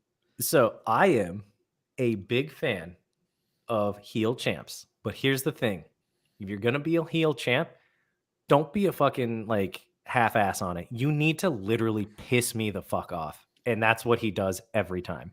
Okay, So because it's I was like- getting ready to it's like say, I what is he said. missing? But I saw him in the parking lot, and I was like, dude, I fucking love you, and I also fucking hate you at the same time, but in a good way. Like Well, it's it's good. I don't want it to end because I enjoy the little shit aspect of it, like the always Chicken shit squirreling heel. away out of Chicken shit heel. yeah, the chicken shit heel. It's done Yeah. great. So like let it honestly, if like we don't see it change for a little bit, I'm cool with it. If we see it drop to like someone said Mansour because he's going on his heel run, cool. I'm cool with either, but like whatever it is, it's fucking working. It I do like the infuriates regulars me. coming back in to kind of go for the challenge now at this point. Because I mean, if we're gonna see Buzzsaw McJackson out of Alabama challenging for the title, we kind of know how that's gonna go. But Yeah. yeah, it's nice to see some in-house go at it because there's added layers of emotion there, years of being together. So I do like that I think- a lot. I think he's who starting would- to show his like heel character a little bit more too on that Ring of Honor. I just watched I think it was the last Thursday's Ring of Honor show. Like he had a fatal 4-way and like was a little bit Blake? heelish with Jack Cartwheel. Yeah, I like heel Blake. Yeah, like Honestly. I wish we would get that in the There's- AEW or like there's the some Ring of Honor. I wrestlers think that that would I be pref- better. Yeah, like don't get me wrong, I love like when he was face. Like babyface Blake is also great, but like I like heel Blake more. Heel Blake's better. I think love that you. I there are like it just some too. wrestlers that just really lean into it. Like someone, I think it was Frank that mentioned Kerry Morton was babyface on one day and then heel the like Yeah, heated. because We will kill you on site style. that was heel. because he was going against Jimmy. I was about to Yeah, say, wasn't and it like it's- the first GCW show, right? Like he The was first cheered, and then the GCW next show day, Kerry so- Morton was at, he was very much welcomed as a face, but then for some reason we just started, just hating him like a heel because he was going up against, AC's boy Jimmy Lloyd, and for some reason he just ran with it and has not Yeah. stopped running since, a year and a half later or something like that. Good for him. But there's Continuity. there's just something about how Blake has been able to take his lights turning off. It's the How ghost. the it's just timer. Something about how he's been able to carry himself as a heel that I've just enjoyed. So like I was saying, if you're gonna piss me off as a heel, like do it. Give me 110%, and he delivers on that. So And I think it's Yeah. going to get better with now he's going to be hiding behind Mercer. I could just see him doing the old Mercer, Shawn yeah. Michaels, the Diesel, like just jumping up over his shoulder. Like Great pairing, you by can't the do way. shit. You can't do shit. Yeah, I love that. Fantastic pairing. I love that pairing, and also I'm just happy that Shane Mercer is like involved in a story Yeah, because into something, very yep. talented guy. Had a very very brief chit chat with him when I was buying merch from him in August, and just humble dude, very appreciative of me wanting to talk to him and tell him like, hey dude, I love you both in lucha and like when you do scrambles, but also like you're one of my favorite people to see death, and just very appreciative. So to see someone with that much talent be paired with Blake in kind of going in this route, like I'm a fan of it. So I think before Blake even became champion, I said I would love to see them two as a tag team because I love just like the big Oh, yeah. muscle guy and like the speed high flyer. I just love those two. Oh, yeah, like, just those two as a combination, and those two, as creative as they are, moveset wise, would even be able to do some real fun stuff together. Mercer with the power and Blake with everything he does in the ring. It'd be a fun tag team to watch. Gabe is casually just living in 2050. Nah, dude, they're like $5 I'll light do the bulbs I same. got on Yeah, Amazon. I got the same. Yeah, that's what They're I like was messing around $5 with light earlier. bulbs. He's like, hold on, guys. Right. I'm just like, It's got the fucking home clapper. computer, initiate lights. Nah, dude, it's literally just a cheap app. Okay, But, so hold on. who Hey, would Google, turn the lights off? Oh no shit, does he? oh my God. Yeah, he has more fancy than me. My shit ain't voice controlled. Okay, so who would possibly Blake drop to? I would say Janela is a viable possibility. Effie is a possibility just because I see the fans are ready for it, but I don't know if that's gonna. Me and Frank cooked up come a to fruition. scenario Okay. on my Yeah. couch. If I may, Frank. I don't know if you remember this. Go one. because I don't remember this scenario. It was a It good makes time on sense the why you couch, wouldn't wasn't remember it? it. Okay, so hear me out. So Manser takes the belt off of Blake after an indiscriminate amount of time. The blood between Effie and Manser grows and grows and grows. You burn it out. Eventually, Effie takes it off of Manser, and then it returns to a babyface. And then that's how you finish that small storyline. Is what it was. It's My a long concern fucking is book, but how No. we're gonna get.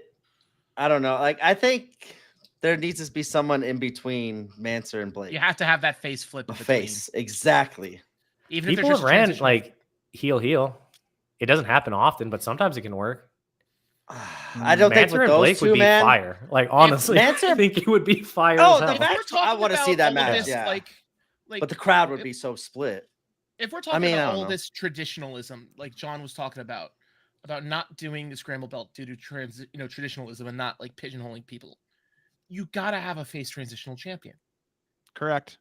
I think Jordan would have been a good one. Traditionally, If, like, you maybe would. he's why is he Yeah. out here? Maybe he wins the J Cup again, gets the You can title run shot fa- the next you night, can wins run Oh my it, and God. then Mance comes and fucks it over. If And he Mance hits now- if he gets the J Cup, we got a world champion and a J Cup. Could you imagine the heel work from there? Oh my god. Oh God, the ego would just be beautiful. Like, Mance, I think he was the first challenger for the J Cup. mm, Or mm. the There's a championship. lot Uh-oh. of shit that could happen. Hot There's so take, here much we go, beautiful Raleigh. stuff that can work here. I Yawn, want Blake's things not to happy. change, but I don't want things to change because I'm Yeah. enjoying what we have. Yeah, that's honestly how I am with all the championships right now. Like, I'm a fan of Violence is Forever. I'm cool with them. Let them ride it out. I'm cool with Blake being a chicken shit heel. Love Rena. it. Let him ride it out. Let him become a bigger dick, and like let's see like the meaner side of Blake. Let's see how much of a heel he can be. And then I love Rena being ultra violent. Like the title picture right now is just it's good, and like I know it needs to change, but to be honest, I'm kind of like I don't want it to change. I kind of just want to sit like this and just live in the now for a while. I I have to sit down and really think how to tether this one together because there are a lot of moving parts right now. I like seeing at least 3 challengers for a belt at any time. And the reason why is because on any given night, there's a match, and there's a match. And if There any are one a of lot these more three moving meet, parts now than there have been in recent history. yes, and I love that the moving is parts because creativity. it's the regulars. It's That's the people creativity. we grew to love GCW with. Because there was a period of time where GCW was just kind of blown off as like, oh, hey, look, it's bar wrestling, and here's the 12 people that they have tonight. You'll watch 10 matches and not remember any of them. Yeah, that for happens a while, lot yes. too. I just if we're gonna do one thing and we're gonna take the belt off of Blake, like at some point, I honestly want it to be like you said, a good end cap. I don't want it to just be like, oh, it ended. And I don't want to leave him yeah. empty-handed. I want to hopefully it leads to him doing something else, and not like as you said, just okay. Now Blake lost the belt. Now what? Like how Masha did. Like she lost the belt. Now they're kind of she's just scrambling, Masha doing the fun matches matches. In spectacular fashion. Yes, I agree. Yeah, she lost a good fashion, but I mean, like she just had nothing after that. Is what I'm saying. I guess like do you get Masha to take it back? The vengeance from Cage of Survival. That's what I was thinking. Maybe it could have gone. I think that moment's passed though. Yeah, I think so too. I think it should have been a little bit sooner. Also in chat there says that Blake will cheer for anyone. Okay. And then I think if they build up Casey Kirk, she'd be a great option to carry the UV. I agree. title. I think honestly, the two options, if we're talking deathmatch, and I consume way too much deathmatch. In my opinion, either Jimmy, because he honestly deserves gold. Let him have a UV run because he's been in deathmatch for years with GCW. And then let Cardona take it off. Just for even if just for the fans. Fuck you and the horse you rode in on. He still has heat on Cardona. Or Casey Kirk. And that's only because I feel like if you're gonna have someone take it off of Reyna because of how long that run needs to be, it needs to be someone that if we're doing like, the kayfabe power rankings and stuff, Casey's had a belt with NHB. She's had a run. She's wrestled some tough motherfuckers. She would be an interesting angle to come in on as champion, as like a quick champion. So like if you want to start building that up, go. And she got the pop after I think out of all Arena's defenses, like that was the loudest pop of what her defense is. There's an argument for Sawyer too. Sawyer, too. But I'd say think there's an argument for Sawyer too. Yeah, we haven't even been thinking about Sawyer. That's another one. Jesus Christ. There's a lot of options. Oh my god. Yeah. That's what's fun though. That's when there is so many options, you just never know where they're gonna go, and you just never know what to expect. But I agree with Raleigh's statement. I feel like if you have Blake versus Manser, I feel like Manser would go into that match as a face, even if he is a heel. You know why? I feel like the crowd would turn on Stone Cold vibes. The more bad he gets, the cooler he looks, and then he gets on there. Oh hell yeah, and all this, and it's the Stone Cold vibe. It'd be tight though. Like I want to see that. I would love to see Mance and Blake. That would be a fun match. Yes. Mance fighting like 1.4 people right now is cool too. It takes 2-3 people to sometimes scare him off. I do like that also. He's like the ultimate disruptor. I like that. Ooh, you could build up to Mance versus Blake by having him wrestle Shane Mercer as like the bodyguard, the totally penultimate boss. And dude, you got to fight because they both do death. You could make it fucking violent. And even then, like I've seen at the UCC, like we don't get glass in the UCC anymore, but like some of the best hardcore matches that I'm like, this is honestly better than a few death matches I've seen have been with Manser. I saw Manser and Hunter Freeman do a hardcore match. Yeah, that motherfucker stapled his palm. Yep. Like he also I think there was a tongue staple in that. Yeah, too. he did the tongue. Yep. Yeah, Manser does the tongue a lot. Yeah, and it's not just like the click. Like, nah, dude. Hunter Freeman had like dollars. I know because I threw $1. But he like straight up did like the staples to the money. Dude, we had a buddy in Vegas that asked him to staple $1 to his head. Remember that, B? I got a picture of Hunter Freeman. Yeah. Yeah, fucking stay. I don't know if he realized how much it was gonna hurt or not, but he's like, yeah, let's do one of those fans like, oh yeah, I can take a light tube to the Take your fucking head. chop. And so he's like, all right, man, stand right here, and just pop right in his forehead, and you could hear immediately where it hurt him. And he's just like, Oh my God. and his eyes opened up real big. He had that adrenaline rush. Hilarious. I took a picture right as the adrenaline hit. Yeah. All right, let's acknowledge the chat. Give Uh, the JCW belt to okay. Mason just to ruin Frank's life. Dude, I don't real mind talk. that. I don't know if you That's guys know another this. one, too. We Frank don't have enough loves time. Charles Mason. We don't have enough Huge time fan. on this podcast to explain for me to go on my rant about how much I despise how Charles Mason has been booked in this company. We do not have enough time for that discussion right now. Do you think that he's underrated or He's run the same overrated? angle 6 times with 4 people. Oh, I see. I think you were saying that also. We said that at the See, beginning. so at I- the beginning of this one, it was like, really, So it's the same shit. I It's- like Charles Mason a ton, and I agree with you. Like I like the, it the too. I agree one with you. the one moment they could have saved Charles Mason's as you know, whatever he's doing with this American Psycho bullshit is back in the carousel room. I want to say don't tell me what to do. It's one of those older February Atlantic City shows where Charles Mason was doing his normal run in the ring, yelling at the crowd, and then he said something about, he vaguely gestured at Gage, and the crowd immediately said, Gage Mason now. And then he backed off of it. And then that killed any sort of push, heat, momentum that he Wow. had because Wow.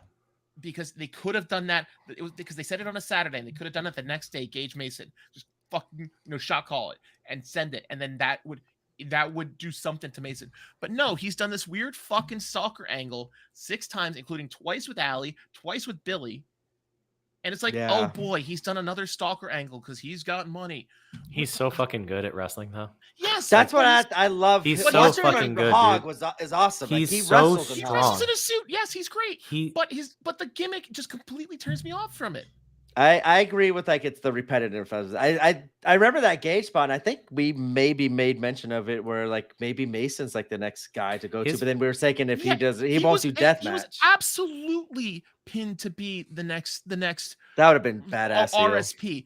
He had RSP vibes for a minute, but then it just all vaporized, and now he's just doing this stupid. "We're there better than has your to be a gimmick." way to salvage it somewhere. I don't know what it is. I'm just a fucking fan. But I will, as a fan looking in as him as a performer, I'm not looking at kayfabe or Sure. anything like that. The man needs something because he's so talented. Seeing him live, I think I've seen him live 2 or 3 times. The shit that he does is nuts, and it's so entertaining. I tell everybody my favorite thing that he does, he'll hit it from the turnbuckle, that Death Valley driver that he rolls into. that Yeah. pop I saw up. that shit at Homecoming with a dog collar on, and he hit it and it immediately stood up, and I was like, God fucking damn, that's so sick. So But it's the reason he gets literally chanted Jimmy Lloyd at him is because the gimmick is just so terrible, and we're so over it as a city, as Atlantic City is just so over it, and they'll just chant Beach Baller Jimmy Lloyd whenever he's in the ring. yeah, All right. Here That's we my go. rant. Sorry. No, you're good. All good. Now man. another 13 people will be able to hear me rant about why I can't. stand Charles Mason. I love when he stalks me. Now we got YouTube. Yeah, we got YouTube. Blake Christian. I love when he stalks me.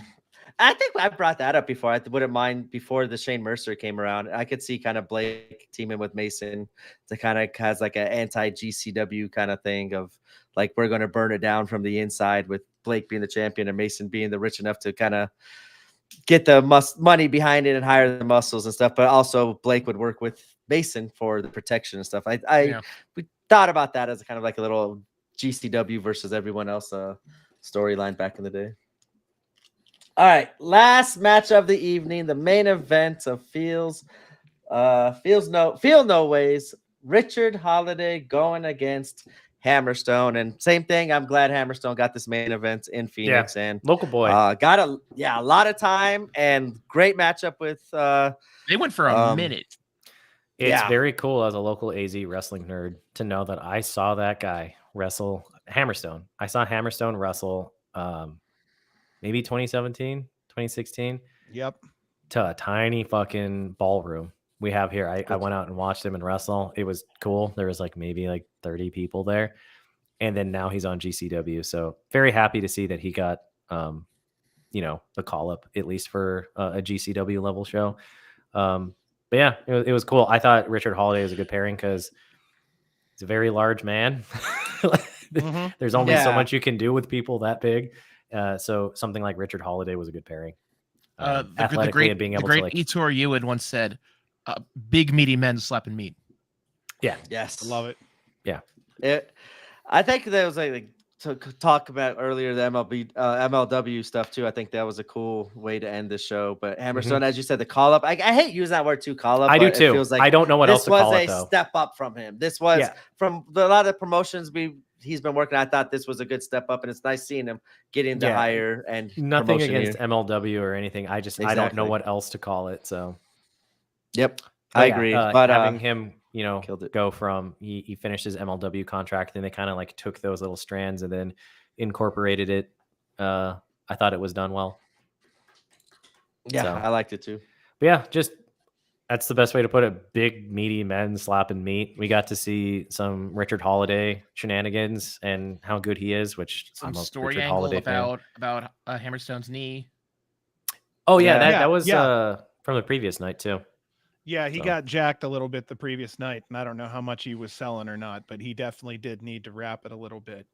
Hammerstone, this is a 20-minute match. Hammerstone, we've seen him in 30, 40-minute matches here in Vegas. Dude can go, and he carried the FSW belt here in Vegas, I think, for 3 years. B, does that sound right? That was a long time, Long fucking time. He called himself the head of the table as well. He could easily do that. If there was time and whatnot, he could be a very solid GCW champion. Imagine him coming down with the belt and it could be done. Is he GCW style? Oh yeah. Oh yeah. Here's why. He's fucking clean. We're used to not having clean. Oh, whoa. We're getting asked a question here. Who wins J Cup? We kind of covered a little bit of this, but Blake may not have been around. I got 3 names. My 3 names are Cole Radrick, Alec Price, or one called Manders. Those are the 3 that I have that I feel fairly confident with. I'll give you 2. Okay, I got a new one. Who do I think is going to win it versus who do you want to win it? Who would I want to win it? Yeah. Okay. Who do I think is going to win it? Alec Price. I think the time is perfect for him. He's been doing a great run with all the IWTV promos that I follow. Like, just to say it as a collective, no shame against clustering them all together, but I watch IWTV to watch Alec Price. So like Wrestling Open and stuff, he's doing a great run with all of that. He's currently, if we're thinking about entertainers as products, he's a hot product right now. I think it'd be a good little thing to add to his trophy case. Who do I want to win? Mr. fucking Danger, because I love Mr. Danger so goddamn much. You can ask Frank. You're gonna put him Mr. in a Danger. Position. Oh my gosh. Oh no, he's so entertaining. I didn't expect that answer. Oh my god. I got a new name, man. Nick Wayne. I want to see Nick Wayne. Okay. Nick Wayne Jordan finals. Do a little blow off there. I don't see finals, but I see it in like maybe the quarters. That would be That would be. I would see like Nick Wayne against Blake. Like, I don't know, like, is that I didn't see the night 2. I know it's like a question mark. Is it the winner? I have night 1 pulled up right now. Okay. So in the first round scramble, Rena, Myron Reed, Cole, Billy, Jack Cartwheel, Mason. That's set up literally just to take everybody out that can't take a hit right now. Yeah. I'd go with Cole for that winner. If not, only Mason or Cole. Mason or Cole. I want to see Myron. I want to see Myron get a push here. Match 2, Deppen versus Mikowski. Deppen. That's gonna be a good match. Mikowski's kind of Go ahead. No, go ahead. I was only saying right now, Mikowski. I've just been hearing his name so much in different places. Oh yeah, they are. Use a push. You're right. You know what? Yeah, you a little push. I'm just saying, Tony Deppen gatekeeper. Blah blah blah. Gets anybody. Match 3, Gresh versus Alec Price. Don't make me pick. Gresham, Alec Price. I'll be on. I'm still gonna go with Price.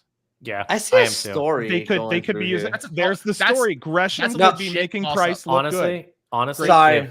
here's the thing, and this is how you think about it. Like for me as a fan, if Gresham loses to Alec, it doesn't really hurt Gresham. If That's true. Alec loses to Gresham, it hurts Alec only because Correct. Gresham has a history of being a well-seasoned veteran with gold to his name. Alec could use the J Cup victory more than Gresham, and it's no shade on anybody, but I feel like Alec could get more out of the J Cup. So I'm gonna Yeah. go with Alec. But like, man, like, oh yeah, go ahead. like my non-joking pick would be either Alec Price. I really like man like Darius, or honestly Radrick. I feel like Radrick could benefit from this too. So but yeah, anyway. Man like Darius versus Masha Slamovich. I think Masha. Oh, yeah. Yeah, Masha. So who would Masha go against in her next round then? If she we don't know yet. Deppen. It'd be they the Deppen or whipping Mikowski. Mikowski and Deppen, huh? Yeah. Masha and Deppen. Ooh. Yeah. If they would allow it, Masha and Deppen would be fantastic. Yeah. See, that's why I was saying the story. Sorry, I skipped ahead. I was looking up here. Jordan has a story if he goes to the finals. If he goes through McCoy, that's a former teammate. And then the next match, you'd have to face the winner of that scramble. If it's Myron Reed, former tag partner. And then if Wayne Wayne goes until, if he gets to he'd have to beat Nick Wayne to get to the finals. Yeah. All three tag It's gonna be a partners. fire year. Honestly, That's I was hyped for the J Cup last year. I'm really hyped for the J Cup. That this was one of the one's funnest shows. Just to run down the back half of the card. I'm not going to stop. Janela versus Morton. I think Janela. Yeah, because Janela went deep last year. Yeah, I think it'd be good for Carey though, but I think Janela too. That's why I'm looking at. I'm like, does the kid? Yeah. Nick Wayne versus Marcus Mathers. I think Mathers is sticking around. I don't think he needs it that much. I think the same thing. Yeah. Sasuke versus Speedball. Sasuke. Yeah. You think they got him for more than one match? Oh, they got him for. That's my thing. That's why they got him for at least day 2. He's got another match day 2. I think he's going to be the open challenge. Speedball went to the finals last year.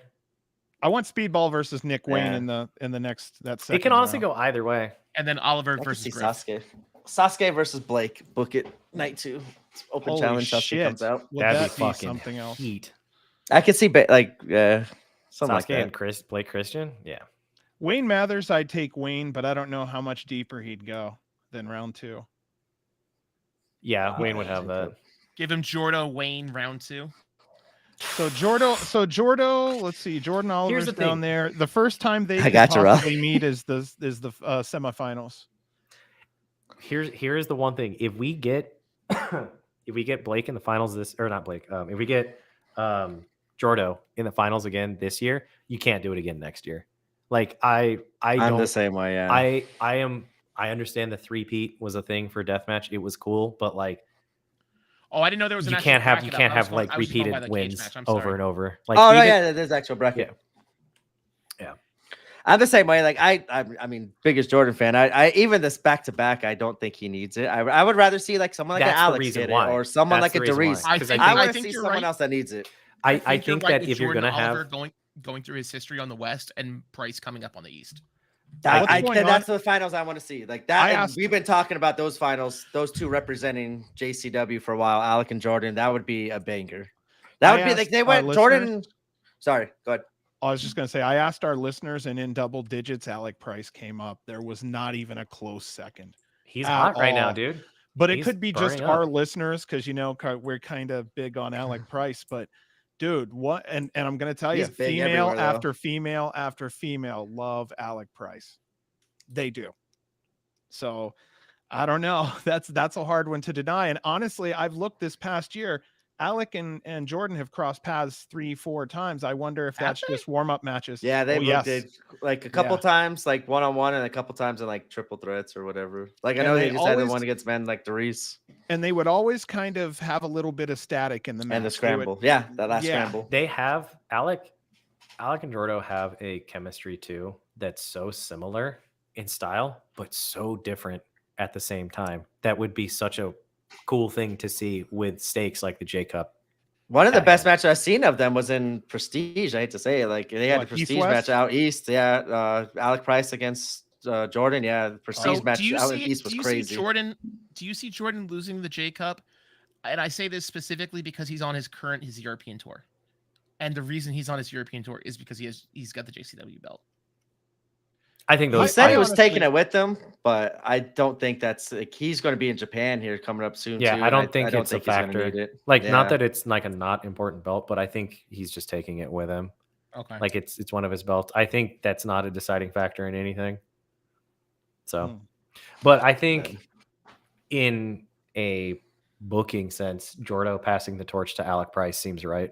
Yeah. Because Alec could continue what Jordan's done, wrestle all over the world in crazy But banger it's matches. Like different that's what enough. Jordan's done for that belt. It's different enough stylistically that it doesn't feel like Same thing. Repeat. the same Yep. thing. Because there have been Correct. There you times in go. other Same promos thing. where the champion hands off the champion, and you're like, It's the same person. okay.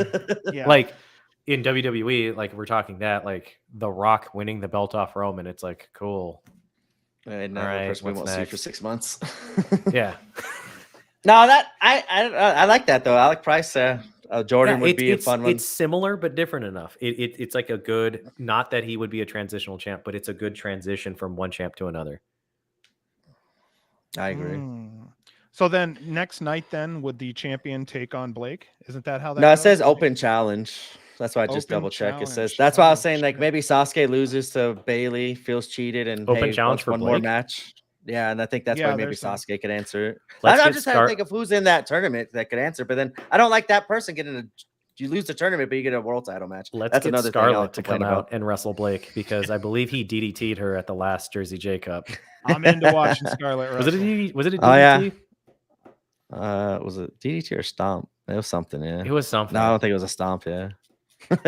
I just remember getting texts from multiple people like, dude, Blake attacked Scarlett. And I was like, no way. Did he make it out of the building alive? So if Bailey wins his chunk and Wayne hits his chunk in round 2, we'd have Speedball versus Nick Wayne. Fucking Down for it. Like that left side Uh-huh. of the bracket's fire no every matter what. scenario Yeah, it for is. this year's Jersey J Cup is Yeah. just heat. And I love like what the right side because it's going to bring like completely different. Like Depp and Mikowski, that's a good matchup stylistically. Simon versus Therese, that's two different styles there. Gresham Price is going to be good. That's another good match for Price. I love when he gets Price- these little spotlight If matches. Price wins and Janela wins, we could have Price versus Janela in round 2. And I can that see could be Janela really making look good. Price like $1 million there. And to then set him he up for rolls into quarters. the final. Then Deppen looks him in, makes him look like $1 million into the final. It Or fills Masha. Deppen's role too of being the gatekeeper. Or as Masha, well. yeah. Well, that's the thing. He has to go through both because for me, it seems like Deppen and Janela are the two. You throw them in the ring and you got to get there okay. Honestly, I would like to see Deppen like carry something. He needs it. Yeah. He's done a lot of work, and I think Yeah. I don't know if this is the discussion this year or next year, or whatever, but him winning a J Cup would be sick. I fairly think he's going to remain independent as a wrestler also. So I'm looking forward to seeing what he may be able to do. Gosh, he could use something. You're right. Yep. Just- it would be nice to I've get that been acknowledgement. I've been a fan of his for honestly, I think probably like 3 years at this point is when I was first introduced to him.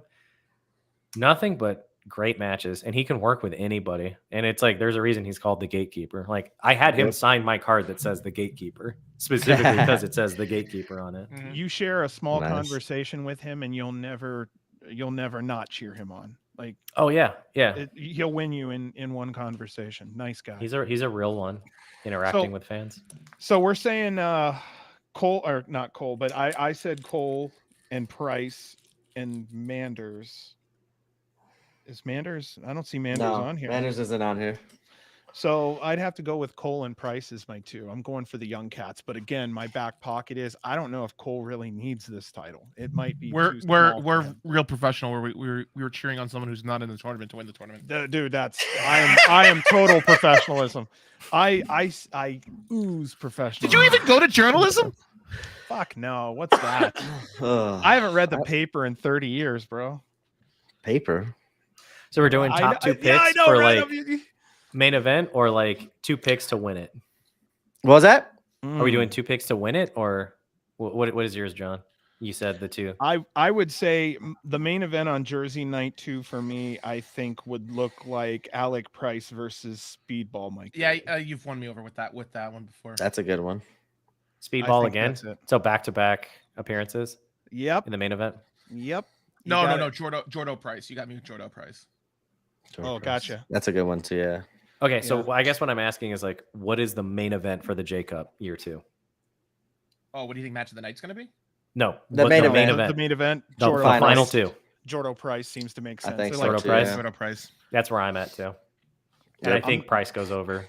But I think it's going to be done in the style of face versus face. I think it's going to be Oh kind no, of it like would how absolutely be a face-to-face match. Has to yeah, be. kind of like how Speedball yeah.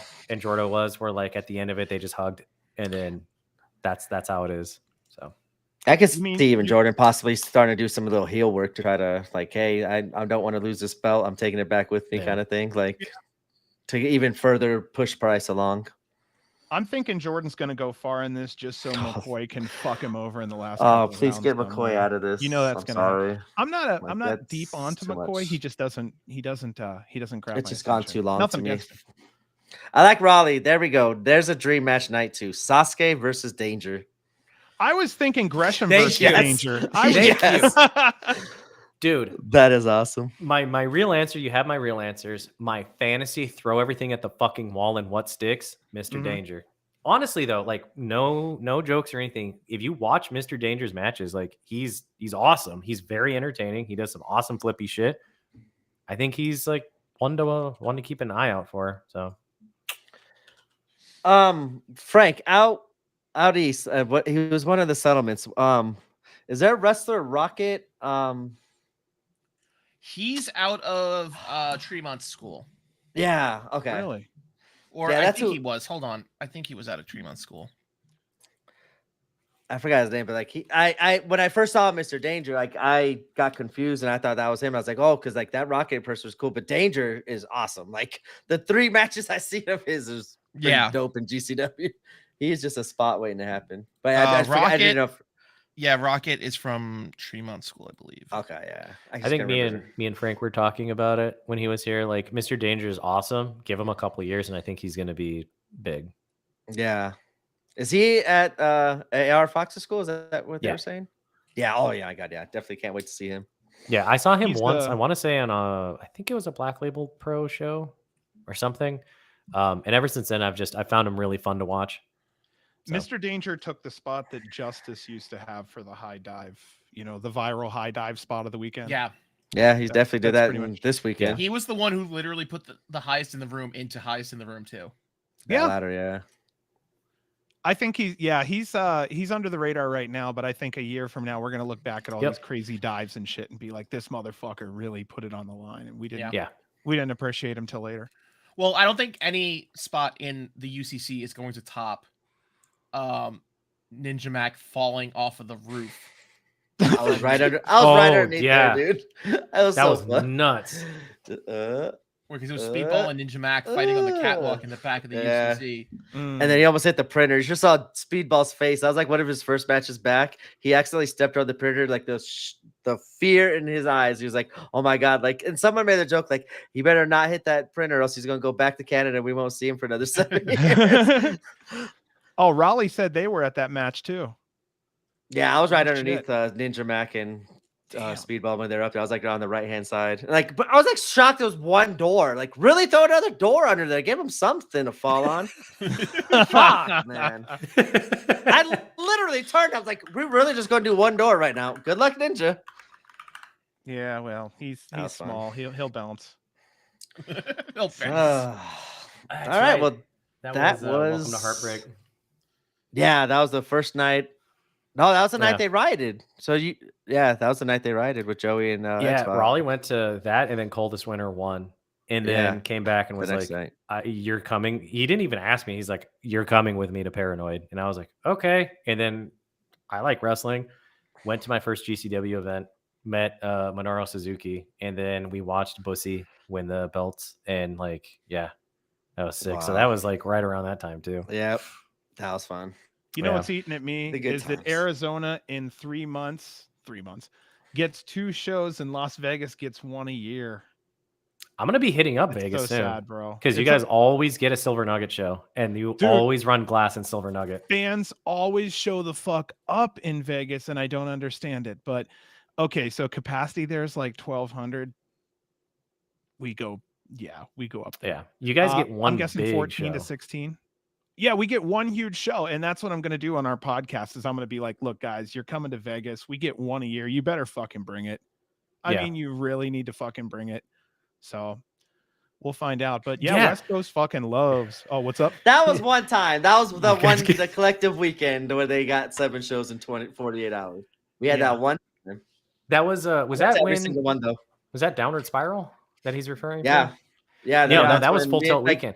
I was Yep. just talking about that show because I want to hit up Vegas again in May because Dude, I hope you do it. we always get a Silver Nugget show at the last week of May historically. They Mm-hmm. always run glass, which means I Double or want to be nothing. there.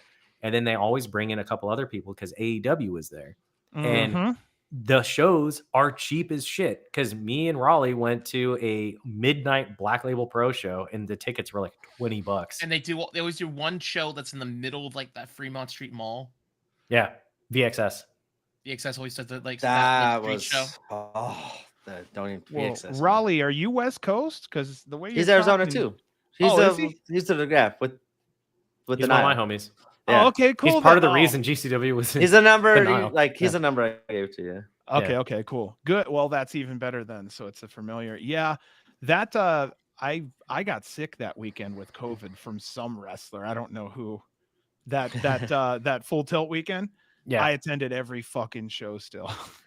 I didn't know I was sick at the time, and I'm like, damn, maybe I'm just a little tired. And that's where we first met It's you. fun. You guys, all the right there. The mini collective stuff that they do, because they do one in Chicago too, for the Second City Summit. They always run like 3-4 shows. I always call them mini collectives because like that's what it is. That's what they called it. Yeah, they called it the The collective. Vegas one is always fun because I'll just take like a Monday and a Friday off, and then we'll just go up there. And there's so many of them, and there's so much wrestling related shit happening. Like, Yep. I got a ton of like funny boots and stuff like that from a market that was just like all sorts of wrestling stuff. Like they'll collectible marketplaces and all kinds of shit pops up. And like there's so much wrestling going on that weekend that like you can accidentally find yourself at one, and the tickets are always cheap. So Yep. Yeah, we Vegas were is always at, fun, so we were at everything, John. I At, will be at bugging both of FSW you. weekend. Yeah, we Up were in at every Vegas show when I that visit. weekend. You remember Yeah. Full Tilt weekend had no air conditioning? Oh, Jesus. Oh, God, it The first Vegas show was rough. It was I hot. can The relate second one was because better. I was That at was- NHB 50 in the H2O Center. And it was 110 inside at oh, night. oh no. Oh no. Oh no. that's Fuck no. that's No. Arizona heat, dude. That's rough. Oh, in FSW, we get that shit through the summer all the time. They don't have AC at their fucking events. Nope. I I'm actually not didn't know kidding you. because I used to bring ice to fill up. Because when we were at Jimmy's birthday, it was freezing inside. It Yeah, was they don't turn actually on shit freezing either way. inside. I Yeah, was so- fully bundled up with a beanie on and gloves because I was like, holy fuck, it's cold in here. Dude, one time it was the middle of the summer, and this is an average summer show. You'll hit 110, 115 inside the building, and there's really How do they not pass out? Like, honestly, that's like kind of risky. when Like we the- went, we would go it's- like we would go. I've seen with people get sick towels, under the water. ring. Yes, yeah, they'll be puking. We'll have people pass out. It's like the stupidest, corniest shit ever. I'll just go ahead and say it. Did you see a while back that oh shit, I can't remember his name. He was like, I'll be damned if you pay me in exposure. I'm trying to think of his name. That was in regards to a Vegas show. I'm trying to think of fuck. Was it Effie? No, it's okay. I'll figure it out Oh, later. okay. But someone was a little pissed off online, and something told me it may have been Las Vegas because he said, like, hell, are you going to pay me an exposure? And I know only one person that would be the type to pay someone an exposure. We both know who that is. So I wonder if maybe that deal wasn't too sweet. So I'll leave it at that. No, did it. he was full out bitching about it. He was not happy, but anyway. Yeah, the only time I was there was, again, like I said, for Jimmy's, and it was cold as shit inside. Yeah, they never do Speedball versus anything. Miedo match of the night. Oh, Yeah, right? oh, Jeez. that's a whole nother hour-long discussion I won't get into, but Goddamn. No, Raleigh, not Danny Danny DeManto. DeManto. No. However, I talked to Danny probably a year and a half ago. I was trying to get him out here, but it just didn't make money. It just wouldn't have made money, so he didn't do it. So that was an attempt. That's I another really did discussion. try to get him out here. ICW. Yeah. But Yeah, he long was one literally talking to the GCW guy about getting ICW out to Vegas.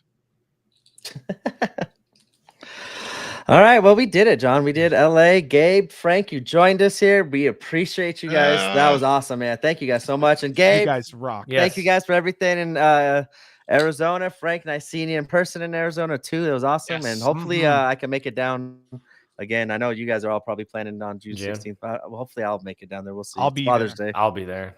Yeah. Yeah. I Listen, told him Raleigh, the thank- GCW needs to do something for fathers on that day. If you guys do come, and this isn't like you guys know, you gotta fucking hydrate. I was telling anybody Yep. that's listening to this, like, if you are going to go to the June 16th show, not because the building's hot inside or anything, it has AC, but just in general. I didn't even notice the heat that night. I swear to God. Yeah, no, there were people that were complaining about it, and it's like I saw that. I was like, what? it was not hot at all. But anyway, if you do come out and you're listening and you're like, ooh, Arizona seems like a hot crowd, you have to force yourself to drink water. Please do it. You will get sick. You will get hospitalized. The amount of people that realize, like, oh no, it's too late, I'm too thirsty, you're gonna get sick. Like, it happens. And It's already too late when you figure it out. yeah, so hydrate if you come out here. But yes, I'm so stoked for that. That crowd's gonna be popping off again. I probably will not make it out to that show just because that's like right around TOS weekend. So Oh, Yeah, I think you Yeah. said you're gonna try to do every other or something like that. Or when you whenever can. next February show, I'll come around. I'll come back around. See, That's what the I do one with thing. Vegas. I just need to plan on do going to TOS. Vegas in May or February, whichever. I do have to do one death match, and I'm mad I didn't go in the last year of the showboat. I almost went to the TOS. You got to No, make it the out last there. one, the showboat. I'm happy to say I've been both UCC and I've been to AC, and I will say this: totally different crowds. They have their own definite style I've explained of this hanging out. I've explained this to a lot of people that AC gets a reputation of not being excited for matches just because we get so much of it, and it's just that at a certain point it just becomes, it's not a going to a show, it's going to be seen at a scene. Oh, yeah. And you know, when you get so many shows up in the Northeast, especially in Jersey, because everything's legal in Jersey, you get your H2O every other week, you get an ICW now and again, you get GCW every other month. At a certain point, it's just, oh hey, let's go hang out at the show, and you're not even going to a show, you're just Hanging out. I The lost my Northeast- fucking shit. I the had a great Northeast time. Fans are cliquey. Northeast I fans enjoyed are it. cliquey, especially in Boston and New York area. I was talking about this with you, B, at one of the. We were talking with a fan. He's like, dude, the Northeast fucking fans are cliquey. And I'm like, yes, they are. well, Gabe, you didn't really run into that as much. No, the GCW crowd was really chill. Well, that you in AC. you were with me, so that might have No. Not even. Like, even the fact that I wasn't with you, I still hung out with like people, and it was very chill. Everyone, the vibe is just different. Like UCC has its own type of like crowd too. It's I don't know like how I said before, it's a very much a residential versus a commuter vibe. Yeah. Yeah. Yeah, honestly, point. that's the way to put it. Yeah, but it's fun. I recommend everybody at least go and see both coasts. See, I don't know if I want to go to the terminal though. Like, I don't know. Like, showboat, It's I'm fine. in, but It's fine. yeah. They found their footing. No, it's Okay. great. I did get to stand in the showboat though, which like I know for some Carousel people they're room, you're like, talking I'm about sorry, gonna do that. Yeah, just to do I that gotta one step time. foot. I stayed at the showboat, but yeah, carousel room, which I know some people are like, it's the carousel room, cool. But it, like for me, I want to go to Caracan Hall. I want to go to Mhm. Yeah, see, I where wanna Freedoms go. runs. Like I like going to rooms, so being able to stand in the carousel room and kind of go, wow, it's because it's not cheap for me to get over to Oh my AC. goodness. Like it's very expensive. So to finally be able to go there and be like, cool. So this is where, Ashes to Ashes happened. And like Frank walked me through. He's like, here's where Jimmy almost died. Dude, that's Shit. the show I go it's- to. Yeah, when I yeah, try to it's show cool, Jimmy but- Lloyd. Was that the glass ceiling match, right? Yeah. Yeah. Yeah. Yeah. But Ashes to Ashes was tight. Yeah, that was a Or good not show. Ashes to Ashes. Homecoming was tight. The Terminal is a good venue. I'm a fan of it. So One day. I'll go Fingers with. crossed, man. I'm down to go back. Yeah, Raleigh's Fucking like, Frank showed me all Raleigh's those down sandwich too. places So up there. And I got Gabe hooked on the national meat of New Jersey. Yeah, pork roll. Yeah. I have some in my fridge because he brought some.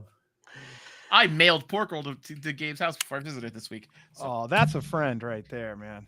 But yes, not to take any more of your time, but yes. No, you guys, I'm- that's awesome. I'm always down to talk GCW because I am always watching this shit. So anytime you want another voice or for Phoenix again, hit me up. Fuck Absolutely, yeah. yeah. It was fun. Yeah, you guys, it was fun to talk to and got a lot more information too. Learn a lot. I always learn a lot with these, no matter who's on. It's always fun learning. Fuck Yep. yeah. All right, any last words you guys want to say before we get out of here? Titty sprinkles. There Oh, we he's go. got a good one. I hope mine. everybody comes and checks out Arizona wrestling at some point, even if it's too hot. Come out. There's always wrestling at the Nile. The Nile is an independent venue. Everyone there is working there because they love it. It's a great ass vibe. That shit that you saw on the stream, that's Arizona wrestling. That's what we bring. So come on out. It's a giant family. John said it. Everyone there just felt like doesn't matter who you are. Come and hang out.